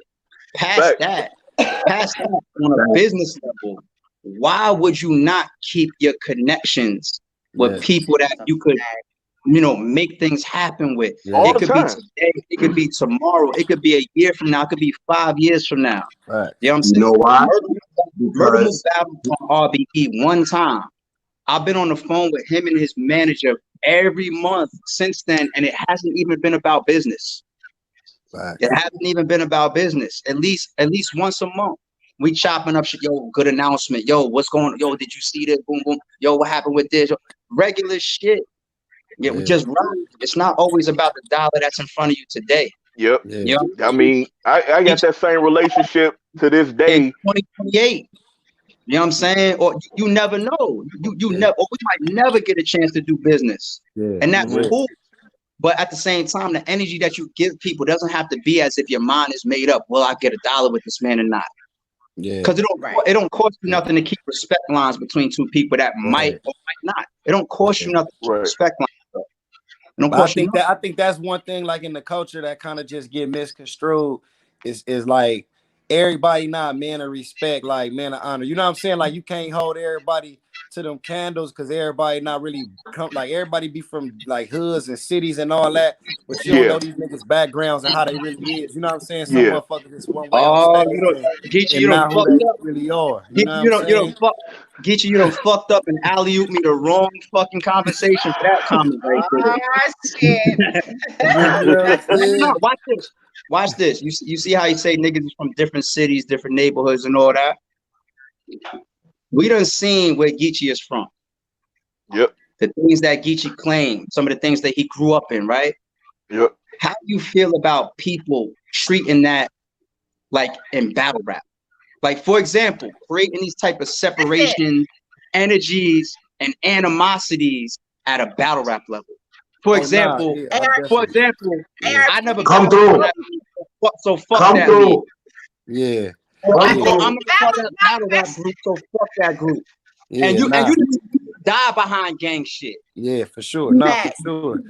Definitely, man. I don't that energy right there to me, just as a man, I don't rock with it as far as like it should never be to the point where it's like if you feel that strongly about something, like for one, anything I feel that strongly about, I'm not gonna say it over no type of phone anywhere where I can be held accountable in court for that because they heard me say that. You know what I'm saying? Right. Like, you know what I mean? That's just being like, you know what I mean? Being from that cloth where, you know, you're not gonna say nothing they can play back. You know what I'm saying? But at the same time, I don't think that's cool as far as league versus league on some, oh man, fuck them. I never fuck with them type shit. If you don't, that's something if you feel that way, you just feel that way. But if I'm a nigga that's on RBE, I would never say, oh man, fuck Smack. If I'm on Smack, I'm never say, oh fuck RBE or fuck Organic. You know what I'm saying?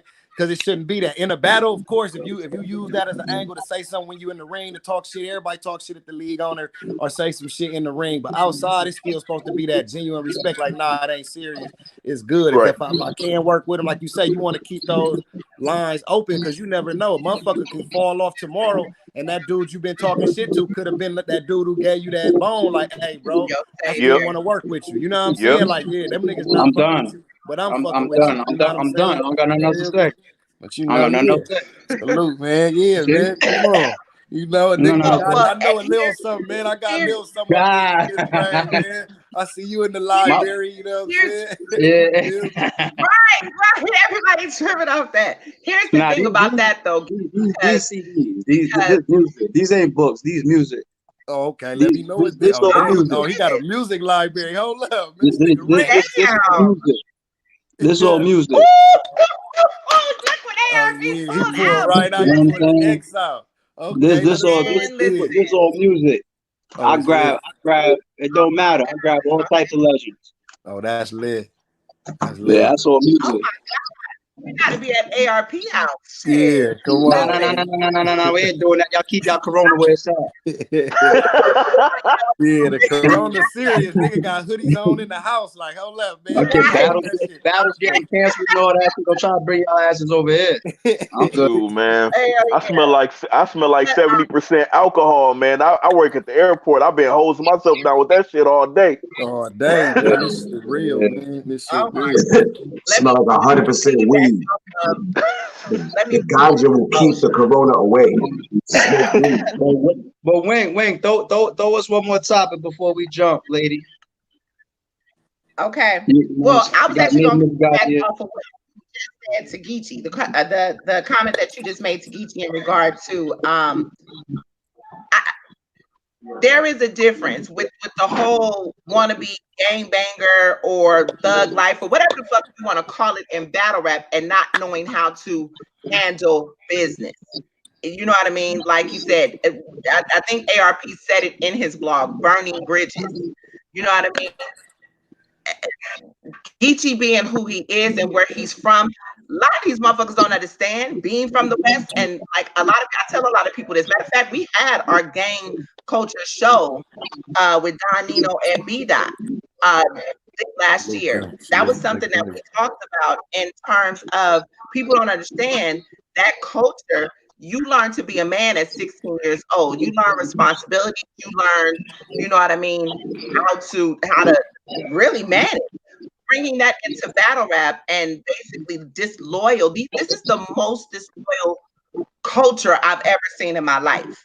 Yeah. And people don't know how to make grown people decisions. And if I rock with these people, I can't rock with these people, but yet and still, ARP teaches you how to get to the bag. ARP says, you ain't got to sign no contracts over here. Let me show you how to get to the bag and continue to get to the bag. So you ain't got to worry about nobody. Let's get money together. We're not going to oversaturate.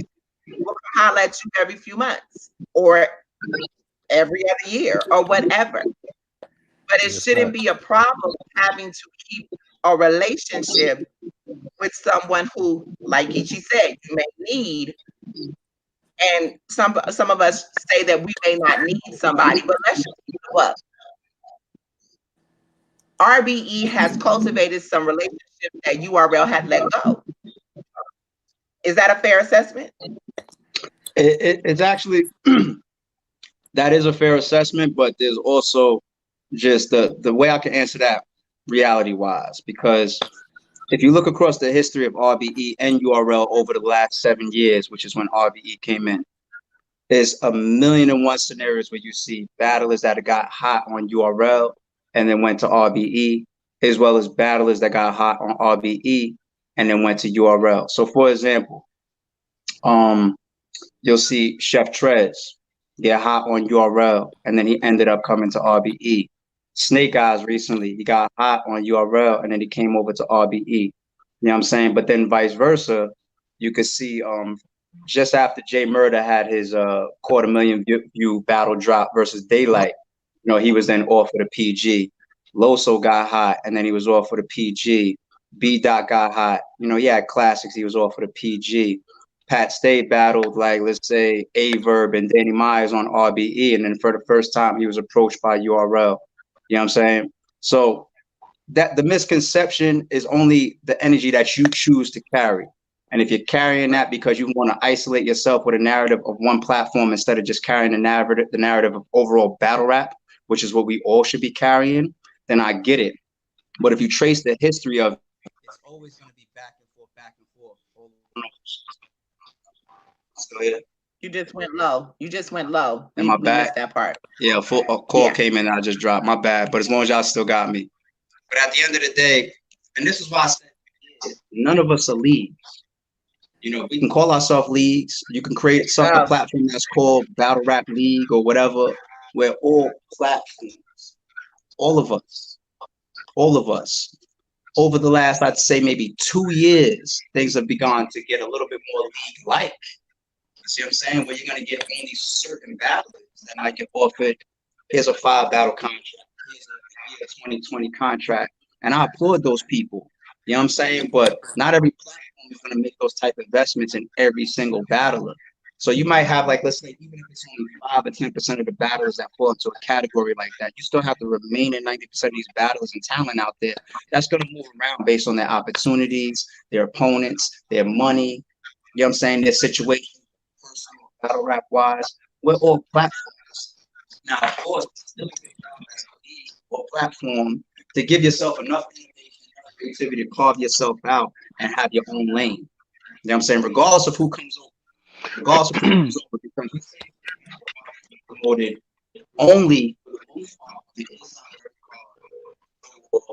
hoops, gyms, heavy half, Jay Murder, Floss the Boss, let's say QB, Mr. Mills, whoever, right? Whatever roster you would create for RBE, you're still going to give them talent to face. It's no different than these basketball NBA teams getting on a plane, going somewhere else to another person's arena, another person's stadium, another person's city, and battling or fighting or competing with that other team.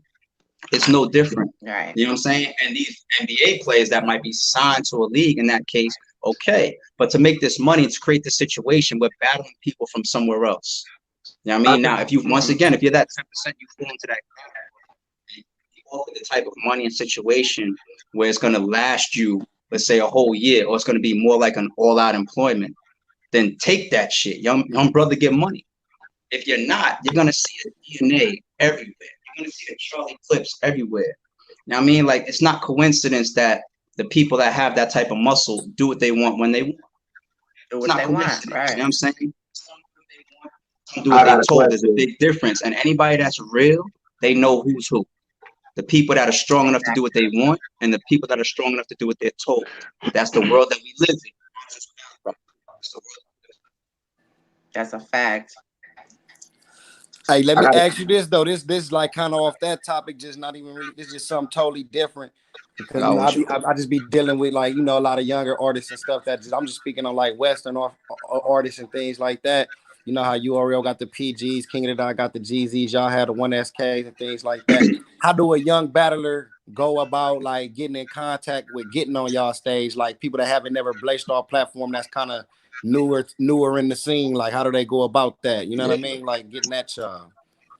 There's always going to be those channels with somebody. If somebody, you know somebody to know somebody. So, for example, unless your number changed, most definitely. Number's Geechee. Most definitely. You know what I'm saying? So you're able to text me, and then I might, fast track that. The same thing just happened with an SK guy by the name of Zay. That came from Lux's management.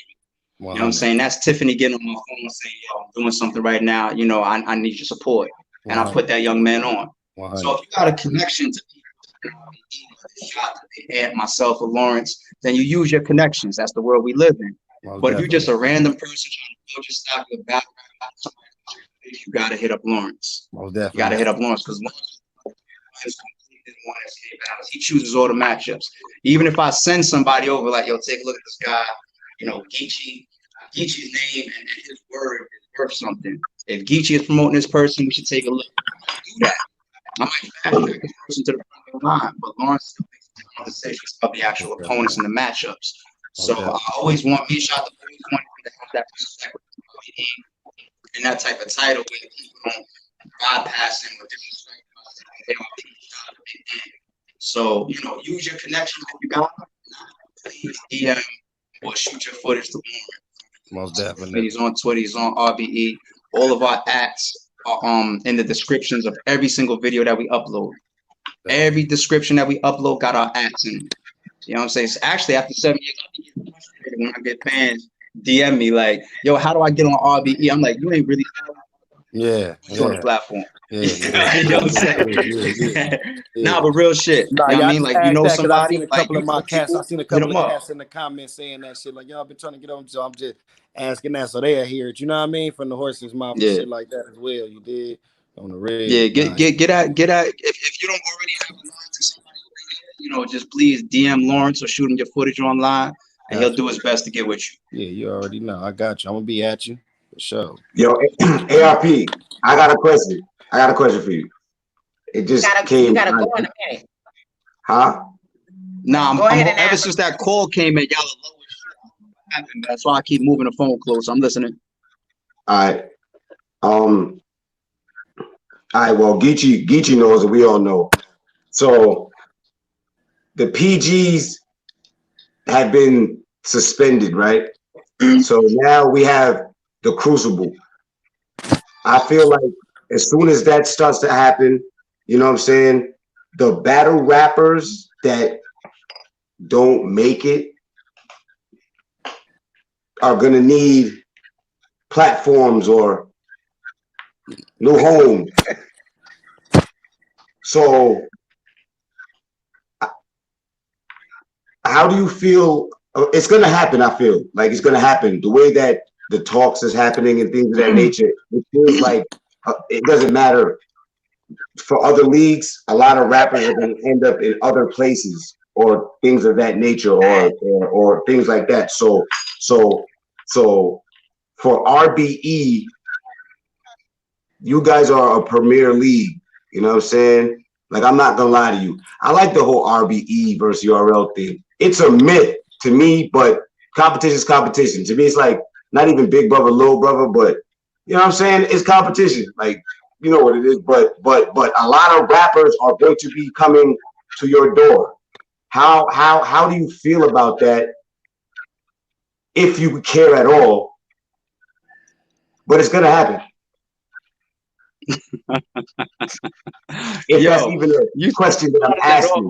With the PGs closing down temporarily. So let me be a little bit more realistic here. And this is my opinion. You know, I don't blog on news. I blog about RBE business.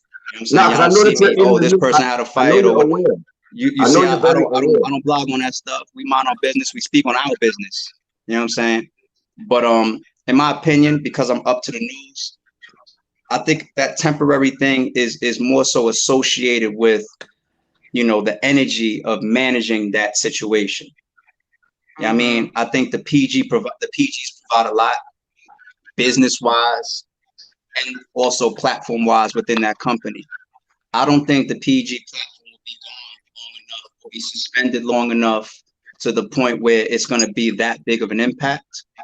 Because I see more like how bigger companies, they have situations, and then you have to develop a plan to manage it. I think that situation right now is being managed as professional as possible, right. And the PG suspension is one of the ways to manage that situation.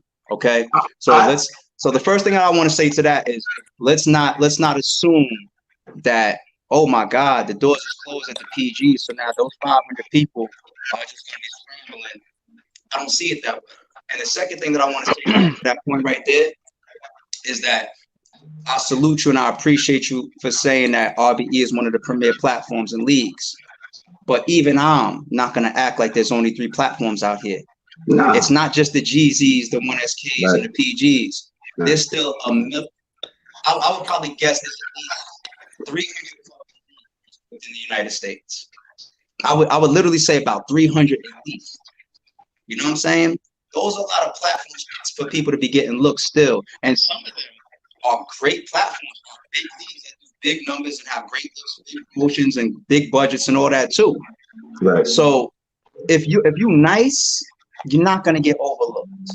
If you nice. If there's 500 people, hold on. If there's 500 people scrambling right now, not all 500 of them deserve an established look.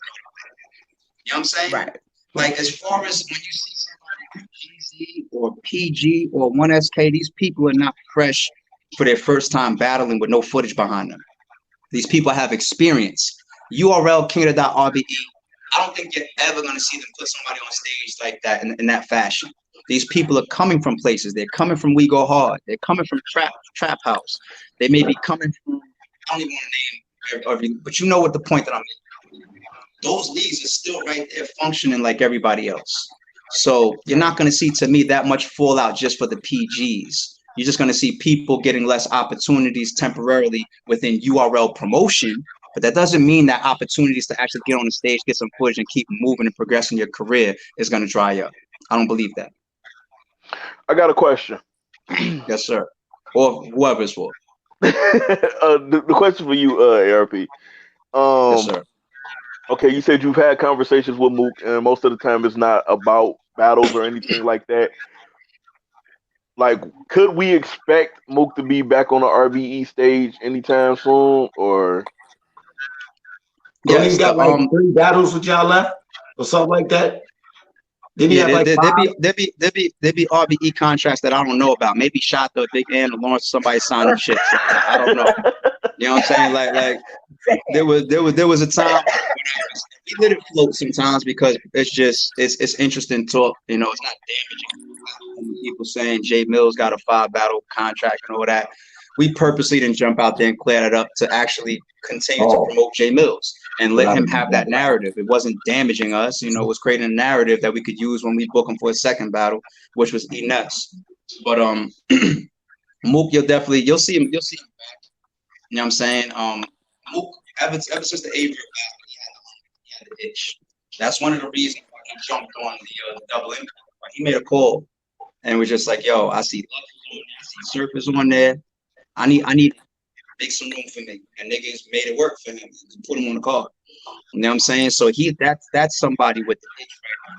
Truth be told, Hollow versus Mook started on RBE. You know what I'm saying? I know we see the videos and the narratives now of other owners and this once again, you know, RBE or ARP is jumping out the window again. It's public knowledge once again. It just goes over people's heads. It just goes over people's heads. When people, the battle, Mav versus Hollow is over 1.1 million views.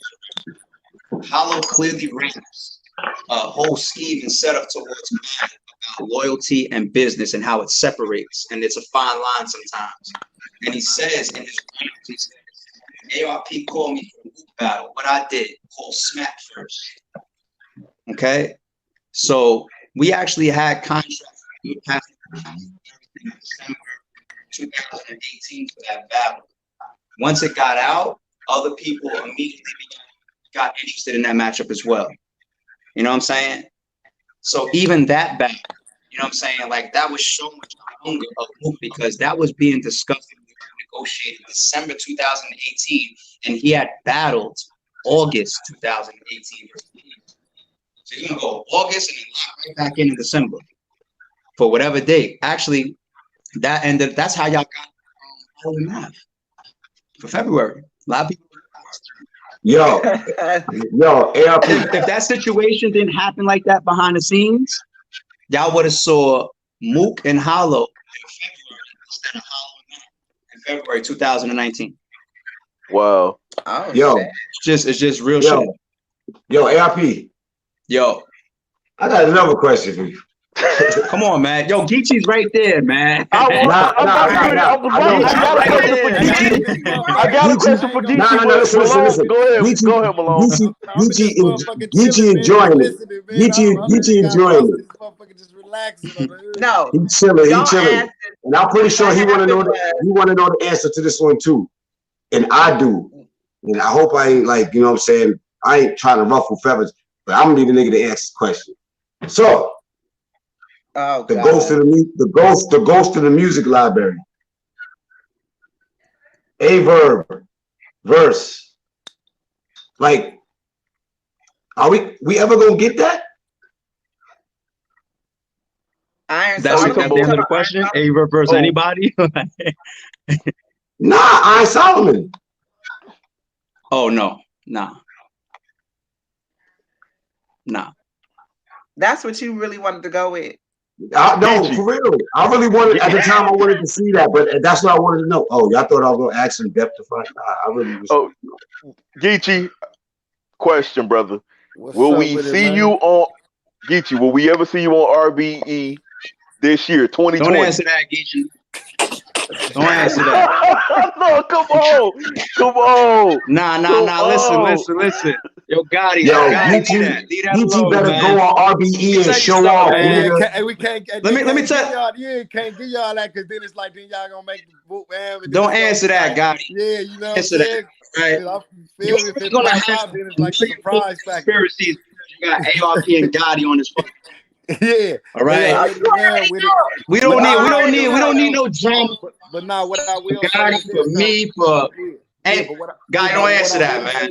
No, but what I will say is this though, like we said earlier, and it ain't just saying it just because we on here. Like me and Bruh got a good rapport, man. It ain't never been foul business, man. So like me being on there, whether it's this year, whether it's next year, whatever, I definitely could see us working together, bro. It ain't even, and even without it, even if it don't never get signed on a dotted line to happen, I still feel like, man, if I'm in town and one of his events, I'll pop up, support the shit. You know what I'm saying? Shit like that. Like, so you definitely, you know what I mean? The possibility is there. Like I say, y'all see, I battle so much, it's hard to get me somewhere because I be battling everywhere. Like, nigga, yeah, man. Up, I'm fucking around. You know what I'm saying? It's tough. Like, I'll be going. And that's how the energy. That's how the energy is supposed to be. Like, that man just battled Twerk, another one of the biggest battlers in the world right now, right? He's on billboards and all that recently. Like, Twerk hit me up when we did the ladies and gents card. That was November. That was a couple months ago. Just to swing through. Hey man, what's going on, man? I'm trying to slide through. All right, your name's on the list. You +1, +2, or whatever. Slide through. You know what I'm saying, my man? I got you. That man hasn't got any business. We wasn't talking any business then. We're not talking any business now. That was just love, respect between each other. Like, I got contact. I can hit him up. Like, yes. All right. So this is more of a statement. It's not a question. Hold on 1 minute, because I wanna speak to that too, to what Geechee and ARP just said. That's fire, because I was really impressed to see Ace Amen in the building Saturday at the event too. I mean, but that's a problem, Wayne. That's a problem. You're not supposed to be impressed. Yeah. I know.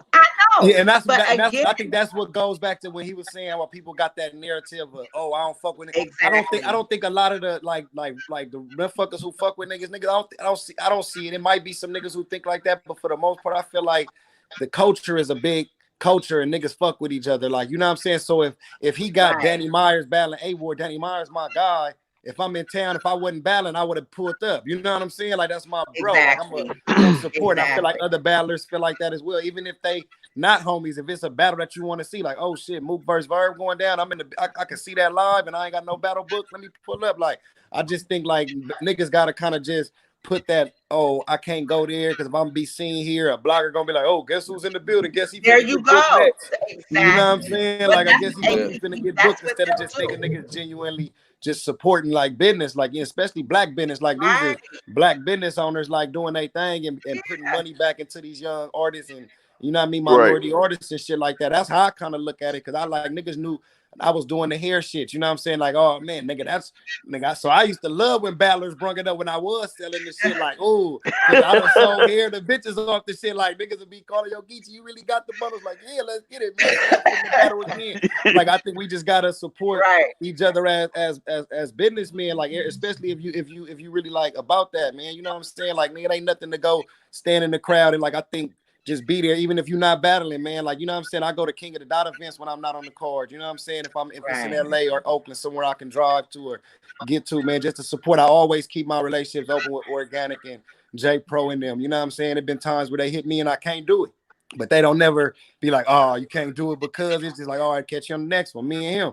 And I'm being, yo, can you? Nah, I can't. All right, well, man, hit me later, bro. It's nothing. You know what I'm saying? What you got going? Everything good? Yeah, it's like it ain't never, man, I know why. Like, you know what I'm saying? I think sometimes people get it misconstrued, like when you don't see somebody on the platform that niggas don't fuck with each other. And I don't think that's always the case. You know what I'm saying? That's not always the case. For some, it might be, but for the majority, I don't think it's always the case.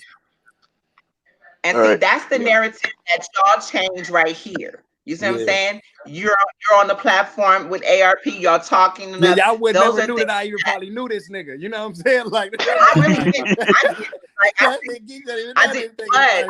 You know what I'm saying? But from back in August with the whole different battles that got, you know, your name was mentioned, Nitty, you know, different people. So I'm like, okay, 9 times out of 10, they obviously spoke. But you know, when I mean, you can attest to this. When you talk to ARP, you can see the different energy that I carry when it's fuck shit.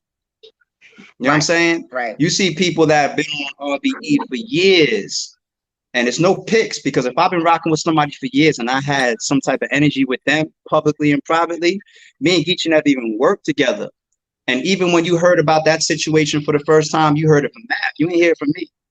You know what I'm saying? And even fast forward over a year, I'm bringing it up now. When I mentioned it, I mentioned all 3 battles, making a point of, let me show y'all why there was an SM7 versus Rare Breed. You don't hear me in there saying, by the way, fuck Gotti, fuck Suge, fuck Iron, fuck Mav, fuck all 6 of them battlers. You know, like, you don't see that. Right. It's a point about the card of why that narrative was created of SM7 versus Rare Breeds when we have Mook coming back. You know what I'm saying? And I say, how many times do I have to say, it's not what you do, it's how you do. Me and Gotti's conversations behind the scenes is our business. We wouldn't be on this live right now if we had problems back then. Real talk. Yeah. You see what I'm saying? We wouldn't be on this right now. You know what I'm saying? So, you know, narratives are narratives, conspiracies are conspiracies. I think people need to leave things where they at, accept their truths, no matter who you with. Right. If you're the type of person that's willing to tell your best friend, your sister, your brother, when they shit stink, then you need to be able to see real in the world and know when you should be involved, when you shouldn't be, when it's about you, when it's not about you, when something is wrong and when something is right. Period. Because like I said, whether to support Danny or whether Twerk has hit me, I'm pulling up to ladies and gents. They don't got nothing to do with why Rare Breeds versus SM7 was promoted like that leading into Mook's return. Pull up. Salute to you. I got, say your name when you're on the list. I got you, my nigga. That's how it's supposed to be. Well, I guess this is not a question. This is more of a statement. If you book Show Off versus EK, please make sure you show me love in the trailer, because I was the one that put that name out there to Show Off versus. You're the reason why he just tweeted me that? So I'm just saying. If you see that pop up, if you see it pop up, just shoot me a DM so I remember, and I got you. All right. Hey, it's love though, man. I just want to chop some game with y'all. I'm gonna slide out, man, and get back to it, man. But nah, man, salute, man. Wing, my nigga, man. Mad TV, no debate. You feel me? ARP, man. All y'all, man. Love, man. For everybody in the chat. Gotti, salute, man. Congratulations on your recent battles too, man. Man, appreciate it, man. Appreciate it, man. Hey, good luck, nigga. Champion of the year. Y'all keep good luck. It will beat you for 2019 champion of the year. Go ahead. Get off now. Get off.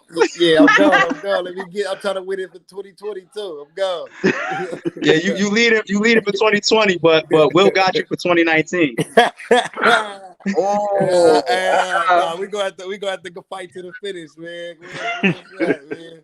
Hey, love, bro. You already?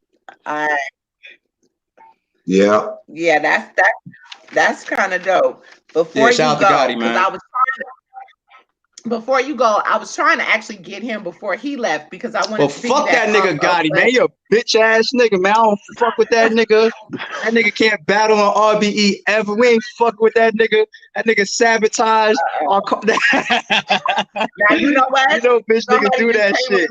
They do that shit. Soon motherfuckers ain't there. I'll be getting so much different energy to my face, man. I swear to God. God, somebody just came on the live and they probably gonna be like, "Oh, ARP just said fuck Gotti." Listen, y'all. That's the clip. That's the clip they're gonna edit out. Right, niggas gonna run with that shit. But shout out to Gotti, man. What I wanted to piggyback on before he left, but we can still talk about it. Speaking about the new developments with how URL will structure the business. Malone, what that's called is esotrition, is what it's called in corporate America. But ultimately, the weeding out process, the weeding, right? Well, not even just weeding out. It's not even just weeding out. Google is your friend for those who don't know what that means. But ultimately, for corporate, I know what the whole process will be, but so that I don't divulge that, I kind of wanted to use that word to kind of explain what they're gonna do. So as far as that was bad because you go take your asses to Google. And did you need me to spell it? But anyway, Let's presume No, circumstances. but seriously, like you said, ARP, there are other leagues that people can go to that, you know, that may not make the cut or whatever. The Crucible will be in place. The suspension of the PGs. But for those who don't make the cut, it would be, in my opinion, it would be more beneficial if they did come, and that's no diss to anybody else. But I say that because 1SKs, even when people compare the 1SKs to their, you know what? This look at ARP Now, I'm right listening. now. Hey, I'm on I point. love I that got you. I'm album. listening. I'm listening. I That got album you. right there. That album right Classic. there.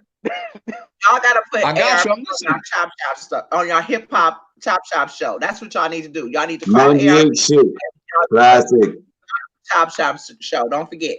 But anyway, I feel like there is a difference. The 1SKs, see that a lot of people, I think that you would get that influx. I was listening because to that 2 days ago. My bad, Wing. I was listening to that 2 days You ago. messing it up, man. My bad. But You no, messing it up, man.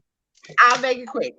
But that's because the 1SKs are displayed on the stage on a pay-per-view with some of the biggest names in battle rap, where you have PGs, where men have done 5 and 6 goddamn PGs that have not dropped, and they're still trying to make it. So this is why I feel like you will get that influx. I feel like you would get it. Yeah. That's why I said it. It's coming. Our system and our approach to the 1SK. I mean, one obvious thing that we do different is they're one rounders, right? Right. And one thing that we like about these guys being on the stream, being caught up in the promo of the rest of the card and not being separated like that, is also so that even if they don't return, or even if it takes a while for them to return, or we go a different direction or whatever, they leave with something that they may not have ever had before. You know what I mean? They leave with something they may have never had before. So when you look at a flyer and at the top of it, it has the return of Diplomat's own 40 cal versus Ill Will.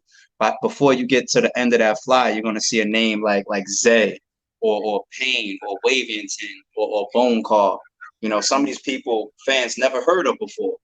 You know what I'm saying? But you on a card, you're on a flyer, you're in a trailer, you're on a stream with Sharon and Chef Trez and Danny Myers and Adi Boom and Big K and 40 Cal and Ill Will and Rosenberg and Snake and all of that. You know what I'm saying? So you leave with something. And then one thing at RBE that we've done pretty well so far, and I don't want to sound like it's gonna always be a fact that you're gonna drop. I think we only have one battle, if not two. And I believe the second one is going to be dropping. It's a 1SK battle. It's going to be dropping like ASAP. But there's only one battle that we had, and it was a 1SK that was decided to put into the vault. And it was no disrespect to the 1SKs at all. And I shouldn't even say the vault. You know, we just decided to not release it. Only because we knew that the feedback would be against one of the battlers pretty badly, because of the way that he performed.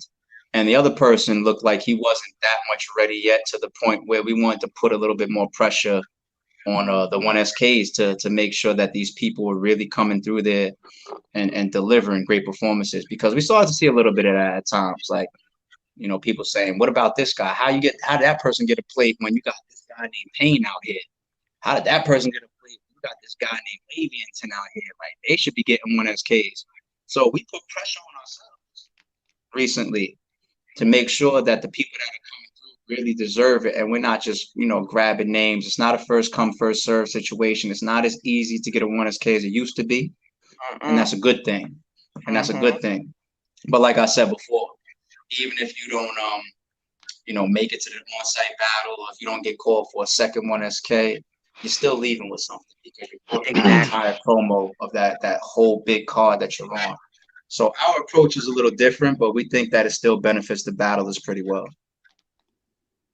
Now, in the event, okay, hypothetical, don't nobody go crazy. in the event you do get some guys, because from my understanding, some people kind of know who made the cut. Even just not even PGs, those who might be sitting in limbo after the PGs didn't quite do so good on a what is it called? Oh goodness. What is the next one-off? Didn't do so good on a one-off, and they decide, you know what? Let me go try to give RBE a try. You know what? Let me just throw a name at you. What if Riggs came to your door right now and said, listen, I want to battle on RBE? Where would a Riggs start? That's a good question. And we don't treat it like it's obvious. You don't have to debut in a 1SK. Mm-hmm. We don't push that. Riggs is established enough to get the respect of either just being a part of the main card or maybe an on-site battle. Yeah. You know what I'm saying? I do think it's a detriment to the artist sometimes that you know, I'll use the PG example. Like to me, an A-Ward should never be a PG. Right. A B-Dot or a Loso should never be a PG. You know, at the time that I think, you know, it was being pushed like that or being, it was such a big narrative in the culture. A lot of fans talking about it for like Loso, for example. By then, his resume and his performances that he was having, yeah, like classics on this belt. Like people forget like the Loso and Bad News performance. That was a classic battle, man. Like if I use the B-Dot example, B-Dot had already battled Daylight. He already had a Battle of the Year contender with Danny Myers. You know what I'm saying? Battle of the Year contender. One of my personal favorites. And you know, how they do things is how they do things. You know, every company goes at things differently. Right. But I see that as a detraction from the battler sometimes, because it could make me look good in the sense that no matter what you did out there, it's undermined and it don't matter because over here you have to start from the bottom. So it makes my platform look good, and I can understand systematically or even perception. Hold on to that word. Perception wise, why that's going to work for me as a company. But for the battler, I don't think it's a good thing. I don't think it's a good thing at all. It undoes who you are. It's somebody that has had a career their whole life and then decides like, you know what, I'm going to go ahead and accept minimum wage. You know what I'm saying? Right. You shouldn't do that to yourself. You have to have a little bit more respect for your own craft, the work that you put in, the footage that you have out there, and the peaks that you have brought yourself to. You know what I'm saying? Don't discredit your own work like that. And I wouldn't ever want somebody to think that because sometimes they see that out there, that RBE does that. No, if you have an established name, if you have an established resume, and you have performances out there that are very, very well noted within the culture, don't think that, damn, I can't go to RBE because there's no way I'm going to do a 1SK. We're not going to ask you to start with a 1SK. So, to piggyback a little bit off of Wing's question. Now, you know, you have the 1SKs, and the one thing that I noticed immediately, besides, you know, them sharing the same stage as the main card, but usually if they do great, if they have a good showing, by the time you book them for the next card, you're already, you know, giving them either a good mid-tier look or a good top-tier look. Is it because you saw how the other side work where it makes them is it because you saw how the other side works when making them trying to climb this magical ladder, or is it like, you know what, a Swave Sever said he wants to stand across from the young buck, so you know, let me go ahead and give this dude a shot versus Swave? Or is it something that you just feel as a fan, besides being a business owner, like, yo, this is something I would like to see? Yeah, it works a little bit better for us if we go at it from a fan's perspective. You know what I'm saying? And that's just the feel that you get. Some of the best matchmakers are fans. You know what I'm saying? Like some of the best matchups are not going to be from a business standpoint. It's easy to take this guy and that guy that both have big names or whatever, put them in there and try to sell tickets. You know, what league doesn't want to make money? I'm not going to be a fucking hypocrite. But some of the best matchups are made from a fan perspective. You got to treat that from the bottom all the way up to the top. You know what I'm saying? You can't change that because it's a 1SK or on site or main event on the main card. You can't change that. So the 1SK quote unquote graduates, there's no system for it. There's no set guideline for it. It's not that you definitely got to go from a 1SK to a name. You know what I'm saying? What you do in the 1SKs is going to fully determine that. If you have a subpar 1SK where we feel like this person deserves another shot, the fans is checking for him a little bit, but he still needs to heat up a little bit more, show what he's going to look like in a 3-rounder, then it could be another guy that's on the come up too in an on-site battle. If you go crazy in a 1SK to the point where people are saying like, you know, that might have been one of the best battles of the night. LL Cool J and KT was on a card with Math Hoffa versus Serious Jones, this mega grudge match. And people were saying that LL Cool J and KT had battle of the night, and they were 1SK. You know what I'm saying? So we put KT, and this was no discredit to LL Cool J because I want him back too. But we put KT on the on-site with Floss the Boss. Floss the Boss is respected at RBE. You know what I'm saying? Mm-hmm. He's got names on his resume at RBE. We love Floss. Floss the Boss to us is a certified, you know, RBE guy. Like we will book him, you know, almost any other card. It doesn't matter. We fuck with Floss. We like his talent. We like his charisma, his promotion, his performance, his bars, his energy, his charisma. And that's what we gave to KT. So that just shows there's no real formula for it. And not having a formula gives us a little bit more flexibility to try to do what we think the fans is going to enjoy a little bit more when those battles go down.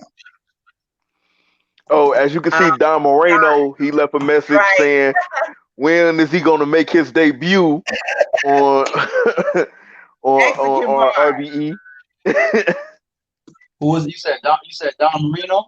Don Moreno, yeah. Tell Don Moreno, shoot me a DM, man. Let's exchange numbers. We get on the phone and figure it out. It's that simple. Shout out to Don. I like Don Moreno. Like Don. That's my guy. There you go, Don. There you go, Don. If Don you're watching, this is one of the problems, and this is why. Oh, we lost the ARP. Oh shit! He was about to drop some shit. Pyrex, you need to do the same thing, y'all. I mean, you know. Yo, Rex, what up, boy? Gracie can get you over there anyway. A phone call. She a phone call away. Simple. Don, you better not be playing. At the next event, I want to see you. She making threats. Yo, there you go. Well, now I'm saying. Can y'all hear me? Yeah, we can hear you. Yeah, we got you. Yeah. One of the bad, and I'm on 1% anyway. It's gonna definitely drop soon. Let me try to get this answer out. I think one of the problems sometimes is people see these invisible lines in battle rap and between leagues, and it creates these divisions that aren't even realistic to the league owners, or aren't the vibes with the league owners. You know what I'm saying? I got a lot of people I bump into, I talk to, and they be like, "Man, I've been wanting to rock on your platform," and I'm like, "Man, I've been wanting to rock with you." It's my fault just as much as it is the battle is for. I could be reaching out to them, they could be reaching out to me, or shout out to Big Ant or Lawrence and be like, "Man, I want to work." It doesn't matter what platform you on now, you was on before. It doesn't matter. You know what I'm saying? If you want to do good business and you bring in talent to the RBE platform, we appreciate you and we respect you. And we will figure something out. We'll figure out how to get some working together. That same thing goes out to Don Marino. So shout out to Don Marino. I appreciate that, man. Let's figure it out, homie. Let's figure it out. Let's figure it out. I know exactly who Don Marino is. All right, so before you go, because I know you're 1%, I got one more question. Shout out. I know. Let me get this question out. Could we or will we ever get Lux on the RBE stage? Yes. Oh, All right, I'm done, Wayne. Go ahead. Oh, no, you didn't. Listen, you cutting up. We rating RBE. Yo, AR. I ain't see you drop Capone Noriega yet. I ain't see War Report yet. Oh shit. He about to pull it out. Watch this. You got all the classes. You gotta have war report in there. Shy is missing this. Y'all Chop Shop show. Y'all just need to be in ARP's music library, and every CD that he pulls out, y'all just go over the topic. That's what Don't the you next ever Chop Shop. disrespect me like that again. That wasn't disrespect. I was saying hobbies. I know. I say that you gotta have it, of course. I've been on my dot shit this whole interview. Oh man, his CD collection look like my DVD collection. Nah, that shit ain't even a collection. That's just a harvest of greatness. Okay, that's the whole era. That was beautifully put. That's a whole era. That's a whole era right there that will never come back, and I'm glad to have grown up in it. Real shit. Me too. Listen, I don't know what ARP did just now, but okay. It was a time trip. It was beautiful. Yeah, I'm not sure. I wanted to thank him for rocking with us. I think he's there, but the phone's probably down. He's probably just not. He probably looking for a charger, low key. While you playing, right? Oh man, but he gone. Phone died before the charger came. You know when you just get the charger and you run back to the phone and you be like, ah! That shit dies. That's what happened. Probably so.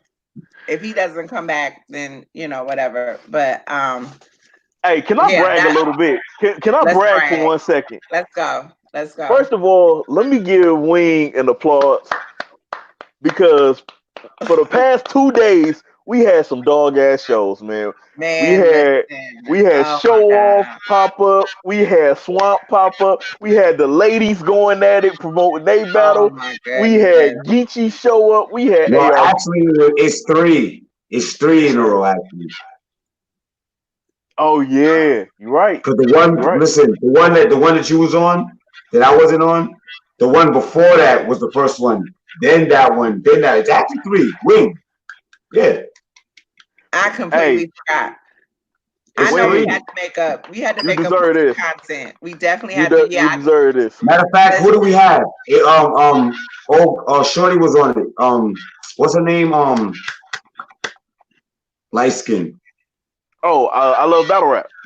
Yes, she was on the show. It was me, her, you, and one more person. With Ace I Mean. Yeah, with Ace I Mean. Ace, right, yeah, Ace. Right. Ace. Yeah, so we that's sure did. We 3. sure did. And we do apologize for anybody who actually saw that show. It was a little choppy. We will get Ace back up here to try to make up for that interview. But if you were able to make anything out, that was a fire interview with him. You can go back and see that on YouTube, or you can see that on my page as well, on all of our pages, because we shared it everywhere. But that was a fire interview. Yep, his phone did die. So okay. Yeah. But ultimately, I know it. I called it. We don't have him up here all the time. I don't call him all the time. Every time something happens, I let other platforms do what they do. But like Show Off said yesterday, he spoke about the fact that there was minimal talking so much about the card and that like what's going on next and bigging them up about everything that was going on. There wasn't a whole lot of interviews with the battlers from different platforms. And I just would have thought that would have been. I'm surprised that it wasn't. I really thought that they would have.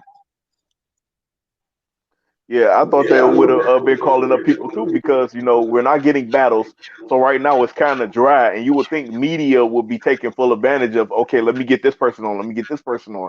Let me see if I can get an interview with that person. Like, let's have some kind of commentary. Hell, let's try to get future battles set up. And all of that. But wasn't nobody doing it except us. It looks like. So, what card are we talking about? The Get Back. The app. Oh, the Get Back, and then of course they said the app event has been completely canceled. Yeah, right. They canceled it. From the state. Yeah, I think URL put out a statement. The statement says something basically coronavirus related due to the fact that the number of people that would be there is past the limit or something like that in Atlanta. And yo, I don't know if y'all seen it, but I was telling Shy like in 2 weeks, like I was like, yo, I'm going to Atlanta because I got an event. And I was like, yo, not for nothing. And I'm not just saying it like this, but I'm like, yo, the event that we're throwing is not battle rap related, right? It's music, like clubbing, Right. bro. We're far exceeding whatever the fuck limit that shit is. So it makes me kind of like,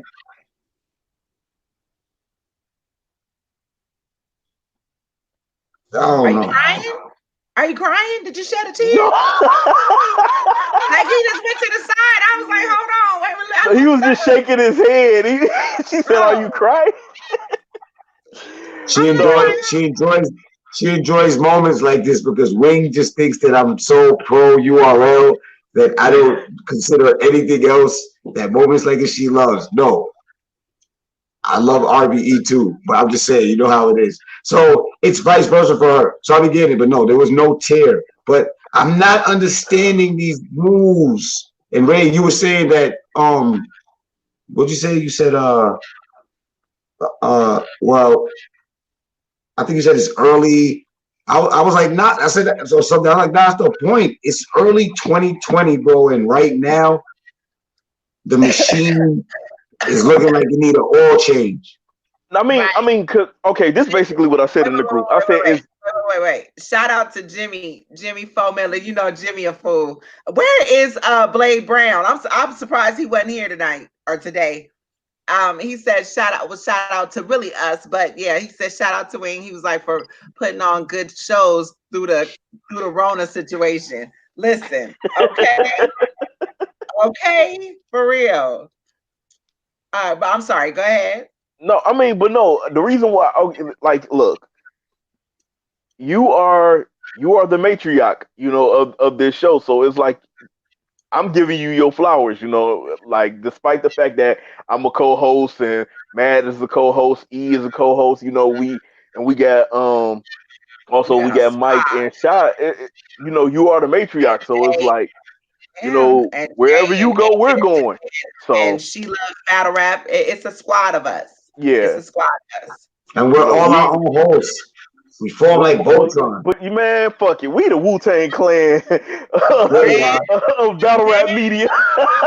And we the Wu-Tang Clan of battle rap media, man. For real. Like it's just too many of us. The Killer Bees, and then we got some Killer Bees on the end too. Don't play. We got some Killer Bees on the end. But no, seriously, you know what I mean? That's the, you know what? Let me do this too. But a dude that made the comment, I meant to do that earlier, but y'all fucked up my whole flow being late. Yes, I told you I got off at 12:30. I said I was gonna be on 1:30ish. I got on like at 1:32. I asked, was it your time? Malone was supposed to pull up and Shy was supposed to pull up on time. See, I didn't want to put y'all on blast. Yes, Sexy Chocolate, he did say that that Daylight would be returning. He did not give a time though, but he did a time frame. It won't be on this event, but he definitely did say that they mended the fences after the whole King Lo situation, and they've been talking ever since. So yeah, it's just timing of when. But let me say this, because I was kind of upset the other day, but you know what? Since I've been sick, that's one thing about me. I don't get sick. And when I do, I am the grumpiest, most impatient person in the world. You may make a comment and I will take that shit and be mad about it. So somebody did make a comment, and I just do want to apologize if you felt that I was abrasive. Of course, most of y'all know where I came from. Most of y'all know how long I've been in the game. Somebody did say to me that winged. They didn't really understand what that meant. The guy was like, "Yeah, I seen the name," and I was like, "Salute to Shorty," but what the hell is a wing? Okay, again, I tell y'all all the time, and that's my phrase. Google is your friend. Winged is just what it is. It's not winged. It's not none of that. It's just that's it's spelled wing. If you Google that, you'll see what it is. I shorten it because it's Winged Truth. Obviously, Winged Truth. I came about that name because it is it's a namesake, number one, my first name. If you Google my first name, you will see what my first name means. Winged one, goddess of truth. That's what my first. It gives you a Roman rendition and a I think a German or a Greek rendition of my name. So just I didn't, I'm not making it about me, but I just wanted to, reiterate that I've been saying it forever, but I just wanted to reiterate that because the guy did ask the question and I posed that question and some people were just like, well, yeah, when we didn't know, it's not like chicken wing, but then wing could also be the wing woman. Now listen, that's another thing. Where I came from initially, that was the perfect name because I was, instead of the co-host, I was the wing to that situation. I was, how you got the wingman? I was the wing to that situation. So at the end of the day, that was befitting. And of course, that's just me. Really, I'm that home girl because I got more male friends than anything anyway. I am always that home girl that makes sure, you know what I mean? Like, I always make sure that you can get in where you fit in and just different things. But yeah, ultimately, that's what it is. That's Still all. waiting you to hook me up with old girl, man. Nah. Shout out to the niggas that don't use Google. Well, some people I'm sure couldn't, would not have thought that, but yeah, nah, fuck it. Shout out to the niggas that don't use Google. Yeah, I don't go, when I was told now that you're going to do media, you need to change your name.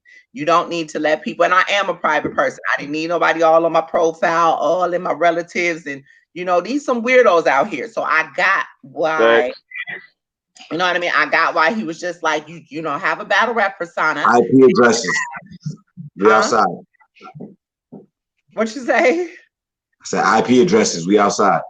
Right. But it was just like, use this, do that. Okay, whatever. And even on this battle rap page, I still kind of share my life because I have children. They are a part of my life. And this media thing is a big part of my life. So I share when I can, whatever. I'm human. But at the end of the day, so yeah, that's where the name derived from. It does derive from my very first name, from my government, which is Aleta, Aleta. There you have it. Anyway, moving forward, I had to say that because I don't think that he was trying to be funny when he said it. I just took it as, I'm like, yo, are you serious right now? What do you mean? Most people are like, well, everybody knows who you are, but I guess, yes, you may know that name, but if you're not friends with me on my Facebook page, you don't know my first name. That nigga high as fuck. He sat there, was like, wing it. But what's that mean? Let me ask. That's what happened. Salute to him, because the dumbest question is the one not answered. But anyway. That is true. He got the answer. So anyway, well, Swamp said yesterday that, I'm mad I missed that. Okay, listen to this, because he did put out the answer, and we didn't get a chance to really talk to ARP about that. Shout out to DME, who made a blog about the coronavirus, and so did ARP, made a blog about the coronavirus and battle rap, and how, not for nothing, the CDC is saying that scientists probably won't have a cure or anything for this for a year. What does that mean for battle rap? That means that if, like, let's hypothetically say that they don't have a cure for a year, and they said that right here, right what we doing. This is battle rap right now. That's what caffeine's for. So niggas better fix the cup. Word. I'm gonna say, if they, like, let's just hypothetically say they don't fix it, chances are we probably go get online battles where people are doing something like this, or people are probably just need to take a good year vacation and then get back to that shit. Nah, bro, we can't afford that shit, son. For some of these niggas, just not battling for a month is detrimental, son. A year? Oh no, don't get me wrong. I get what you mean by that. What Jimmy Familiar say? Man, hey, look, I was late because I worked, bro. I was late because I worked. we already know. Whenever she say, "Yo, this is the time we doing the show," I'm like, "Look, I'm not gonna be able to make it at this time because I get off work at this time, and my commute is this. So when I get there, I'm jumping on immediately." Shoot. So Trust me. yeah. Whenever I miss, I'm at work. Trust me. And shout out to Jimmy again. He said big facts that she just winged this situation for 3 days with the guys showing up late for interviews. Talk to them, Jimmy. And Wing, really? We gonna do this? No, we gonna do this. We're not gonna do it. We're not gonna do this. Thank you, Jimmy. Thanks for go outside, Jimmy. But anyway, no, for real though. You just been doing your thing, man. You've been doing your thing and shit. Like again, like I said, hopefully we can keep bringing the people the content because battle rap is quiet right now. Like it's on the hiatus because of the Rona. Yeah, son. We don't do the hopefullys, bro. No hopefully, as we continue to bring the content, go ahead. Yeah, so y'all listen. We're gonna close out in just a moment, but I'm gonna need y'all to pull up for the trivia show. The movie trivia show will be Wednesday. Stay tuned for the time. I think it's gonna be about 8 o'clock, but let me just confirm. I forgot to tell ARP. I'm gonna need him for the trivia show. You got Danny Myers versus MVP versus Av. The movie topic is the 5 heartbeats. Ooh, I'm sending in my questions. If I can't be on live to be a judge, I'm sending in my questions. I'm gonna send you my questions, Wayne. Send your questions. Send your questions to the host, Pat Stay Black, aka Super Sicko. For those who don't know, I will on Twitter. I'll go ahead and matter of fact, Ray, you know who Sicko is. Yeah. So you want to send the questions to him, but if you do send them to me, that's fine. Hit me at Ms_Lita A or LETA Truth. If you have questions for that particular show. But ultimately, yeah, we got it on Wednesday. If you want to do movie trivia, where Danny at? Because I know y'all was talking about Danny. That was Danny Love, the girl, the female. She's a upcoming. I think she's gonna start blogging or podcaster. Media. I'll just call her media. That's at some point we gonna go toe to toe. But the show or the trivia show will be live for you to tune in. Do not give no answers to none of the questions if you know them. You can, if you do want to participate, you know what, Jay, you're just biased. If you do want to participate, hit me up and let me know what your availability is, and we'll get you on, get you an opponent, or it'll be a trifecta, however we do it.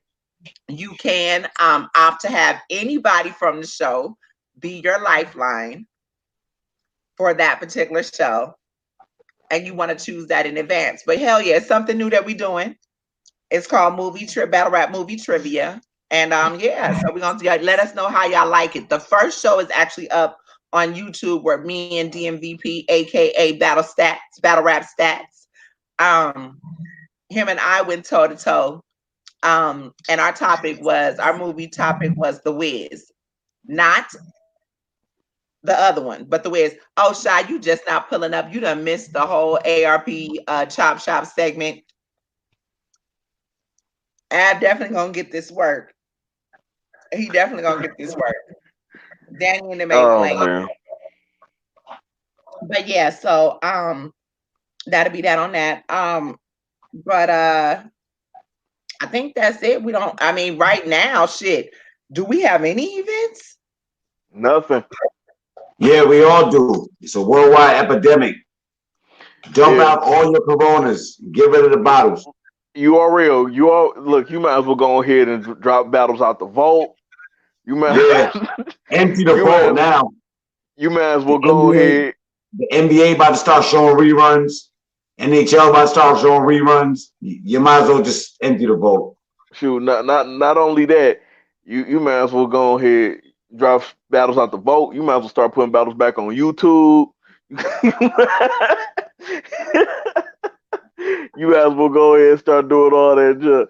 Yo, King of the Dot, y'all might as well go ahead and digitally remaster Cannabis versus Disaster with with 30 pages of rhymes in 4K. Oh man, digitally mastered. Oh man, damn. Sorry about that. Might as well bring back Fight Club battles.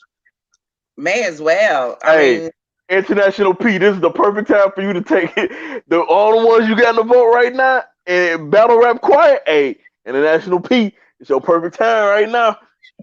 Your perfect time right now, brother. Right now, Battle Rap is like in an underground situation because above ground is being attacked. Like it's affected, you know what I'm saying, by what's going on in the world and shit. So in this situation, you can't silence the energy. It's gonna find a way to appear again somewhere. You know what I'm saying? Like, I don't know what form. I think it's gonna be some shit like this, to be honest with you.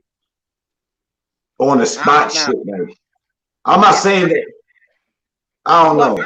What they gonna do with the app? What the app gonna give us? Nothing. You might as well shut the app down. The app just gave us a battle that, like, I'm ready to see something else. So, yeah.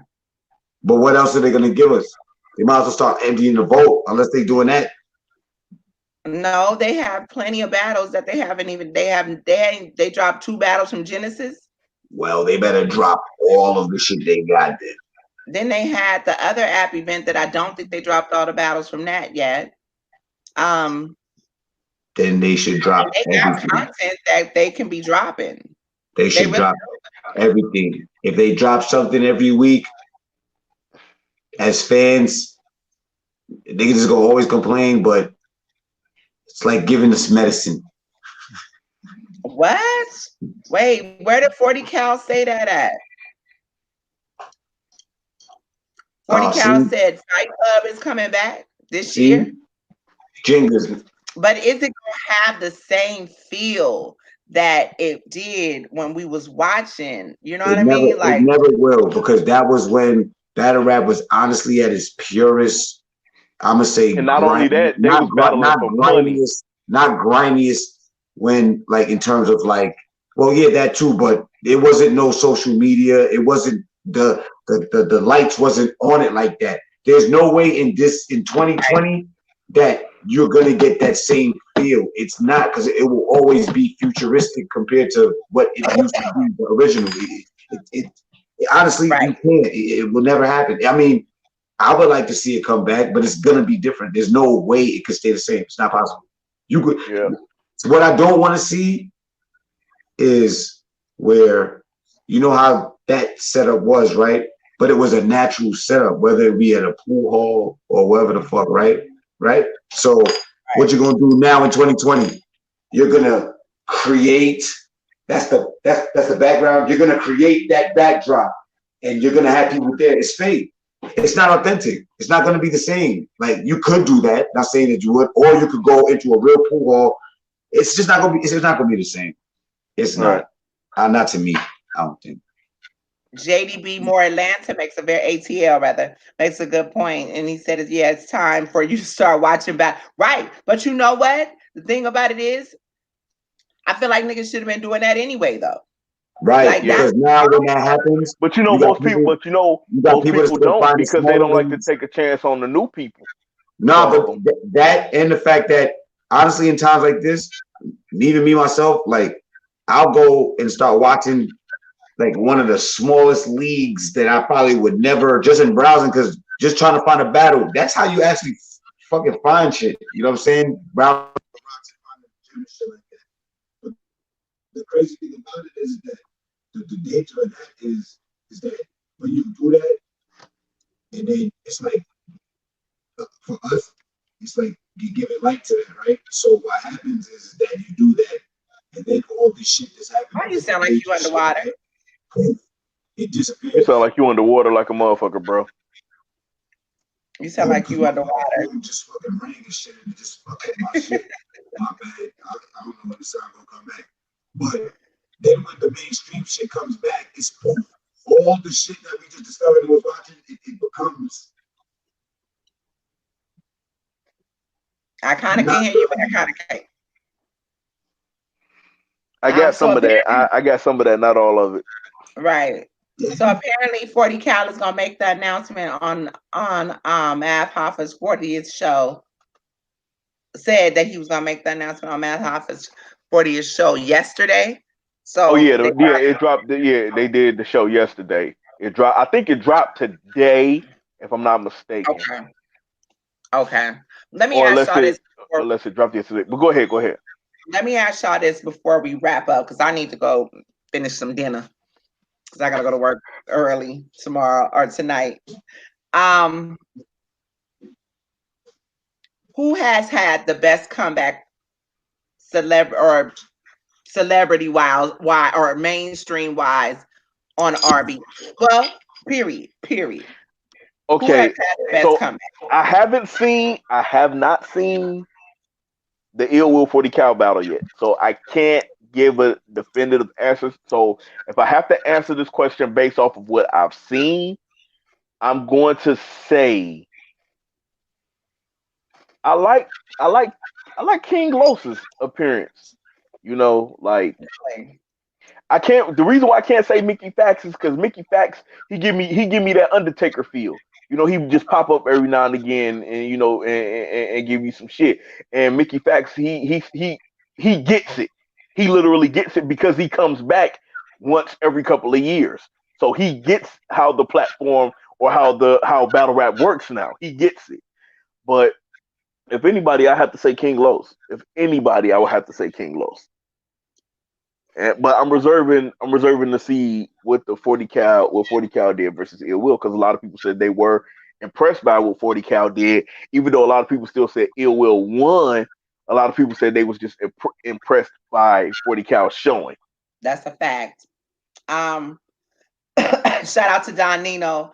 Check out the West Coast Elite, and it actually is on YouTube. West Coast Elite. Bro, tag me to the battle or drop it on my page if you will, and I'll put or you can put the link on this live, and they'll be able to see that too. Dope battle: Southern SoCal versus NorCal. Grizz versus is it Dries? I hope I'm pronouncing it right. Or Driz, maybe. Young Grizz versus Driz or Dries. I'm gonna check that out. We have battle rap highlights that we do that we're trying to do more of to display battles since, and going back to JTB's comment, going back to battles that are less talked about. So we definitely are trying to do that. Okay, so you say, I don't know. I might have to give it to 40 Cal. 40 Cal. You know how he was tripping about the fact that how entertaining Cassidy was. Mm-hmm. I'm not. Oh, thanks, bro. Appreciate you. I will not take that shit away. Listen, when 40 Cal talks, we listen. I'm engaged. He definitely where he said that Harlem swag thing, as far as I'm from Harlem, we swag different and shit. Like that nigga got a different swag. Like that is somebody that I can listen to, that I'm engaged. He kept me engaged with this battle. He did lose, but he didn't die. Right. That says a lot, battling Ill Will. You can hear me now? Man, Jay Black, Jay Black need to go ahead and get Ill Will this belt from last year. Give him his 10 stacks from last year. And we can go ahead and start focusing on the 2020 champion of the year. But anyway, I gotta go because I need to use the male's facilities. The male facilities? How about just the restroom? Yeah, I gotta go to the bathroom. You know what, Jay? First off, Don't be in the comments with your bullshit. You know when these shows are, bring your ass on the show so you can tell me why all of this is this and that. You've been ducking us, bruh. You've been ducking us. Yeah, Banks, you've been ducking, bro. Yeah, mustache. Shout out to Shannon because Shannon said he did much better than what she thought. Me too. Me too. Shoot gang. But I definitely believed in him. He made me believe, and he followed through. He followed through. Whereas Cassidy has bombed every fucking time. So can he be the one? He could be the golden child for right now. So can we get 40 cal to get Cassidy the fuck out of here then? Please. Don, we gotta see Don. We gotta see Don. Because last year last year was a three-way. It was neck and neck. It was Av, it was Gotti, and it was Ill Will. Don. We go see Don. We go see. What up, Don? Dog. Don, you know you got to come back up here soon too. We got to have this discussion. We definitely got to have this discussion. But that'll be this week coming. Like I said, we got trivia on Wednesday, and we will probably do. Y'all just gotta. Shannon, you supposed to be talking. Where my little slogan at? Like, subscribe, hit that bell, so y'all can know when the shows are happening.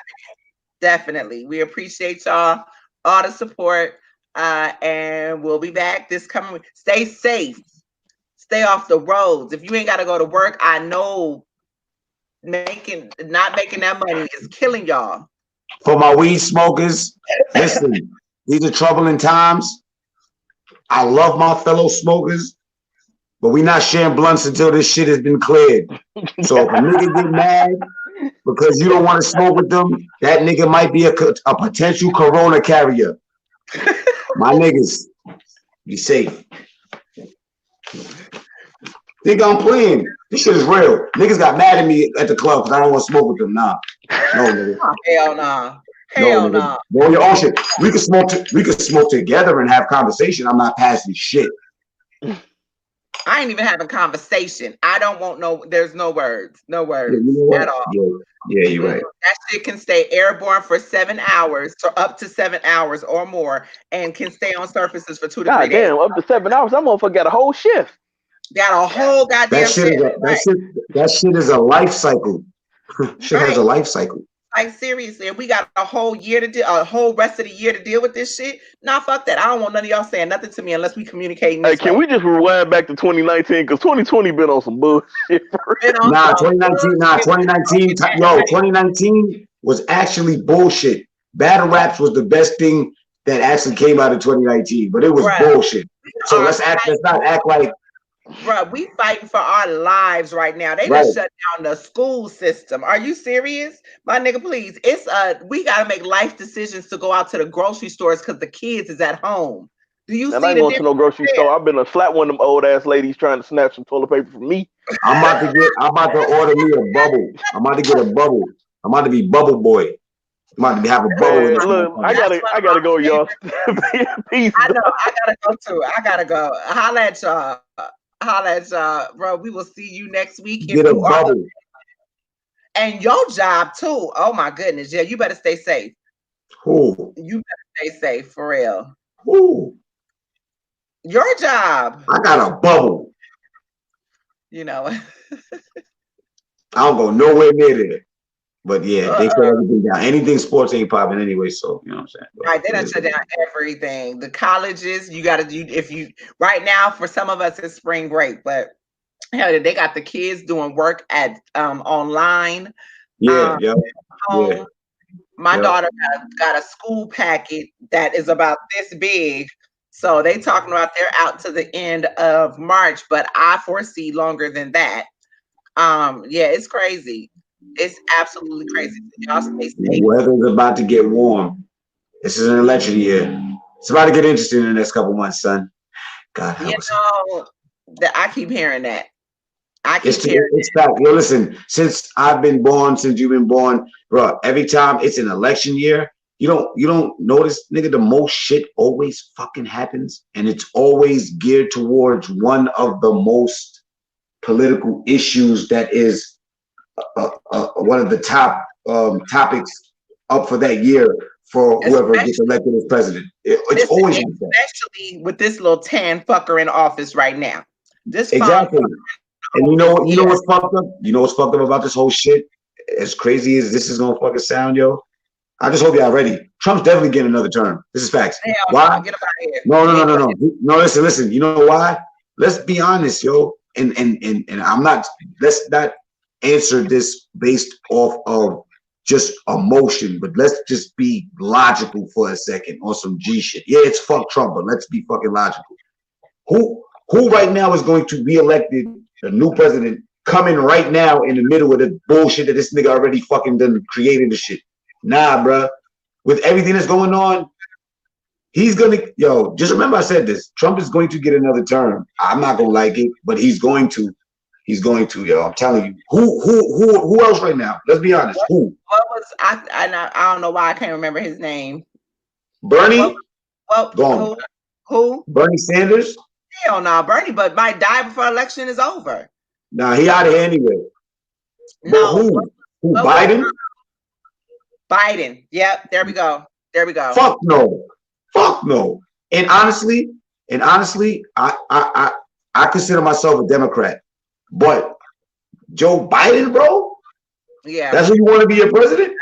Hey, anything but that farm fucking coming back to office. I'd rather Trump serve out his second term, bro, and get the fuck out of here for good and not have a chance to run again because he didn't win this term. Feel me? Let him run his course. It's chess, not checkers, bro. No. Send his ass to jail for all this bullshit. How about that? He just answering emotional. I just said leave the emotions out of it. She doesn't give a fuck. I don't care. I'm not emotional. That is not a logical answer you're giving me. That is a logical, emotionally charged response. That's what that is. Very logical. If these motherfuckers get off their asses and it is logical and peel off the grip, the super saiyan grip that he has on their nuts, and actually fight the fuck back because he has so much dirt on these fuckers, maybe, just maybe, they can actually make some shit stick because that motherfucker is dirty. And let's not play no games. And I ain't gonna talk too much because I know Big Brother monitors every fucking thing and y'all may come up missing. So no, I gotta be here for my children. So anyway, that's why I don't talk politics like that no more. I used to be all into that, but I hate that shit. Just it became just so depressing. And it's depressing really for our community because we talk so much and do so little. Half of us weren't even voting. And half of, there's a big population that can't. But a lot of us that can said why? For what? Because when niggas voted, I could say 2 times in my lifetime that niggas voted and got robbed. We got involved. The first one was it Bush? It wasn't Senior. It was W. Yeah. I think he was running against like a nigga, his name was like Michael Dukakis or something like that. And then it was the Al Gore shit. Oh, right. And I liked him too. I went to sleep. Al Gore won. I woke up. That nigga was not my president. I was confused. I will never forget that in my lifetime. That shit fucked me up. I was like, wait. When I went to sleep, nigga, I was happy. I was happy because Al Gore won. He was not that. It's shit like that. Why people don't give a fuck to really vote, yo? Does our vote really fucking count, yo? That's what happened with Bill, but ultimately, I have come to understand that Bill wasn't the strongest president anyway. You know what I mean? Yeah. I love Bill as a person, but Bill couldn't run this country. Hell, come on, man. Bill was planted. They needed him to do what he did. He did his job. Of course, he wasn't. Right. You know what I mean? Hillary was in office. That's why I wasn't fucked up about her being in office, even though, you got to take the lesser of 2 evils at some time. Right. And that's why I'm trying to tell you, the lesser 2 evils in this situation right now in this current world is this motherfucker, this toupee wearing motherfucker getting another term. I hate to say it, but it's going to happen. Oh my goodness. I don't want it. I don't want it.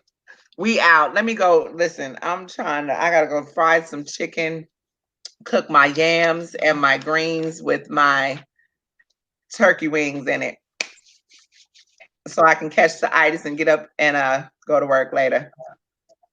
That sounds like Thanksgiving. Listen, for when you're in the South, that's just regular cooking. And that's light. Yeah. That's light. I don't eat cornbread, so there won't be any cornbread. But yeah, that's light. That's what we do. My children don't like instant meals. You got to cook from the heart. All right, Patty. Hey, them patty pies with some vanilla ice cream. Don't play no games. Some churned vanilla ice cream. Yes, sir. Don't play. And then her peach cobbler. Oh my God. It'll do. Not a whole line. Nah, I like them all. Honestly, tell you the truth. Yeah, why you playing it? That's a fact. Anyway, I see the eyes keep going up. Listen, we're about to end the show, but definitely rewind back. We have given y'all 3, 6, 9, 10 hours of battle rap in the last few days, and it's all been fired. Yeah, dog. Tap me in. What is that? A spoon? Oh no, I'm unraveling the backwood. You're not a smoker. You wouldn't understand. Oh, you're right. I'm sorry. She said a spoon. It's Sunday dinner. It's Sunday dinner, JTV. It's Sunday dinner for the children, and it's leftovers. That means I don't have to cook until Tuesday when I'm off work. You see how I do that? Yeah, that's mommy. That's what mommy does. So yeah, it basically lasts. I cook it now, and then she's out of school. So, that's what we do. So all right, y'all. We appreciate y'all again. We appreciate all of y'all pulling up. Yo, if niggas are looking for water and you can't find it in the stores, they got them at Home Depot and shit for the low. Like they got them in there. They stocking up. Don't be fooled. Yeah. I know out here, you can't even get that shit in the store. Nigga, it's dry as fuck. It's like Armageddon's coming. I'm like, yo, why is everybody? Why y'all buying up all this toilet paper? Like the great shit is not about to happen. Like what the fuck? Don Nino said, "Wash that wood, fool." I'm assuming he mean the backwood. I just did. Come on, Don. Of course. That's that Olympic weed smoking shit. I know nothing about that. That just sounds so foreign. That's just proper etiquette with the backwood. That's what that is. Wet it up good.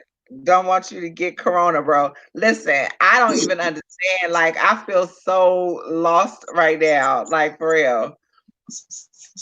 I thought Don was about to contribute to the conversation, talking about wash your hands, because they definitely said wash your hands every hour. They said I don't want you to catch corona, bro. Right. That's appreciate it. But yeah, so I'm not going. Y'all pulling up, y'all can actually play back the show. If you're new to this and you missed yesterday's show, yesterday was a jam-packed show too. Yesterday there was the face-off, then we had Swamp on, then we had Show Off on. I will actually be recirculating both shows within the week, giving you timestamps so you can go through. We don't chop up shit. Everything is live. So what you hear, it stays here, pretty much. What you do. Timestamps for everything that, so you can go right to the segment that you want to see or hear or see. Yeah, see. Right, Shannon, I'm so lost. I really am. They hand rolled, wash them shits like your hands. Son, now we have, listen, hold the fuck up, yo. Now niggas is breaking down who rolls the backwards in the manufacturing plant. They might have corona. Son, if y'all niggas don't leave me the fuck alone, bro, I wash this shit and my hands are sanitized. I don't leave me alone. Damn it. I damn sure was looking at certain shit like, oh, you know what? They would. Hey, yo, hold on. All y'all niggas out there, y'all got y'all cigars and y'all packs. Y'all rolling up right now. Y'all been smoking with me during the show. Who rolled y'all shit? I was at the grocery store and one of the butchers came out. You know how they had a big stacked tray of meat, you know, on the tray where they pushing it out, putting it in the little dispenser things. That motherfucker was hacking all over the meat. Oh hell no, I'm good. Yeah, nah, nigga, I'm not eating that shit, bro. You all up in there, you all up in there mixing and chopping the Corona in, bro. Nah, we're not fucking with the mixture. We're not fucking with the mixture, bro. We're not fucking with the mixture. You deliberately just doing that shit in front of people, bro. Type of nigga you took the type of nigga to take the gloves out the box, touch him with his hands, and then put the gloves on and start touching the fucking food. Stupid nigga. Right. Hell no. That motherfucker was like, oh, no, go on over there. Look. He was coughing. Oh, hell no, bro. Yeah, he was pushing the rack. And you gotta throw the food away. You gotta throw the gloves away. You gotta throw him away. Like it's trifecta. Y'all get him out of here. Oh yeah, that's done. He needs to be home. Like no, I quit that. You know how you push the buggy. How you used to push the buggy? You used to jump on the back of it, nigga. Yeah. I'm out. No, let me get away from him. You can't even cough in public nowadays, bro. You can't cough in public. Yo, as soon as you cough, niggas is like, yo, nigga. Listen, I'm doing it to myself. Y'all hear my cough. When I cough in public, I'm looking around like, oh shit. You know what I mean? Especially real. You know why? You know what makes it funny? Is because like normally if this shit was happening, you hear a cough, you like, oh damn, that's a harsh cough. Would you like some balls? Or you would offer some type of remedy because you want to see the next person get past it. This shit right here, oh hell no. Nigga cough, niggas is like, that don't sound like no regular harsh cough. That shit sound like the corona, nigga. Like, tell you, no, I'm OCD. What that shit? COVID-19, nigga? COVID-19? COVID-19. No, let me tell you. COVID-19? That's the chip. Shit like that. I watch too many movies. That's the chip. None of y'all niggas get the shot. None of y'all get the shot. That shit that they used to have in the Dr. Malachi Europe, that shit is real, nigga. All this vaccine shot shit, that's the chip. Yeah, I don't want that shit. But like they said, take care of yourself. Go get you some do your thing. Vitamin C. Go get you some vitamin C. ARP had just told me about some wash your hands, wash your ass. Some ginger shots or whatnot. You can find them in the health drink aisle. So I'm definitely gonna do that. Hell yeah. Yo, I'm Jamaican. My mom told me this shit, and I loved it. When she said it, I was like, yeah, you would say some backyard bullshit like this though. She said, drink, it's like garlic, the same thing like with the ginger, it's like garlic, drink garlic juice or whatever, like garlic. I'm like, you know what I'm saying? But she said that shit keeps it like, you know what I'm saying? I'm doing all that. I'm about to do, listen, we about to do incantations. We doing all that. We not playing over here. Fuck all that. But yeah, anyway, y'all be easy. Yes, Shannon, thank you. Hit that like button, please. And thank you kindly. And I'm about to go feed the family. Again, appreciate y'all. Love y'all to death. And we'll be back next week or this week. Stay safe. Corona free. Rona free. Peace. Sanitize, niggas. Sanitize. Wash your ass. Get some bleach. Get a cap of bleach and handle that. Yeah, for real. Get the mistletoe. Salute. Bye.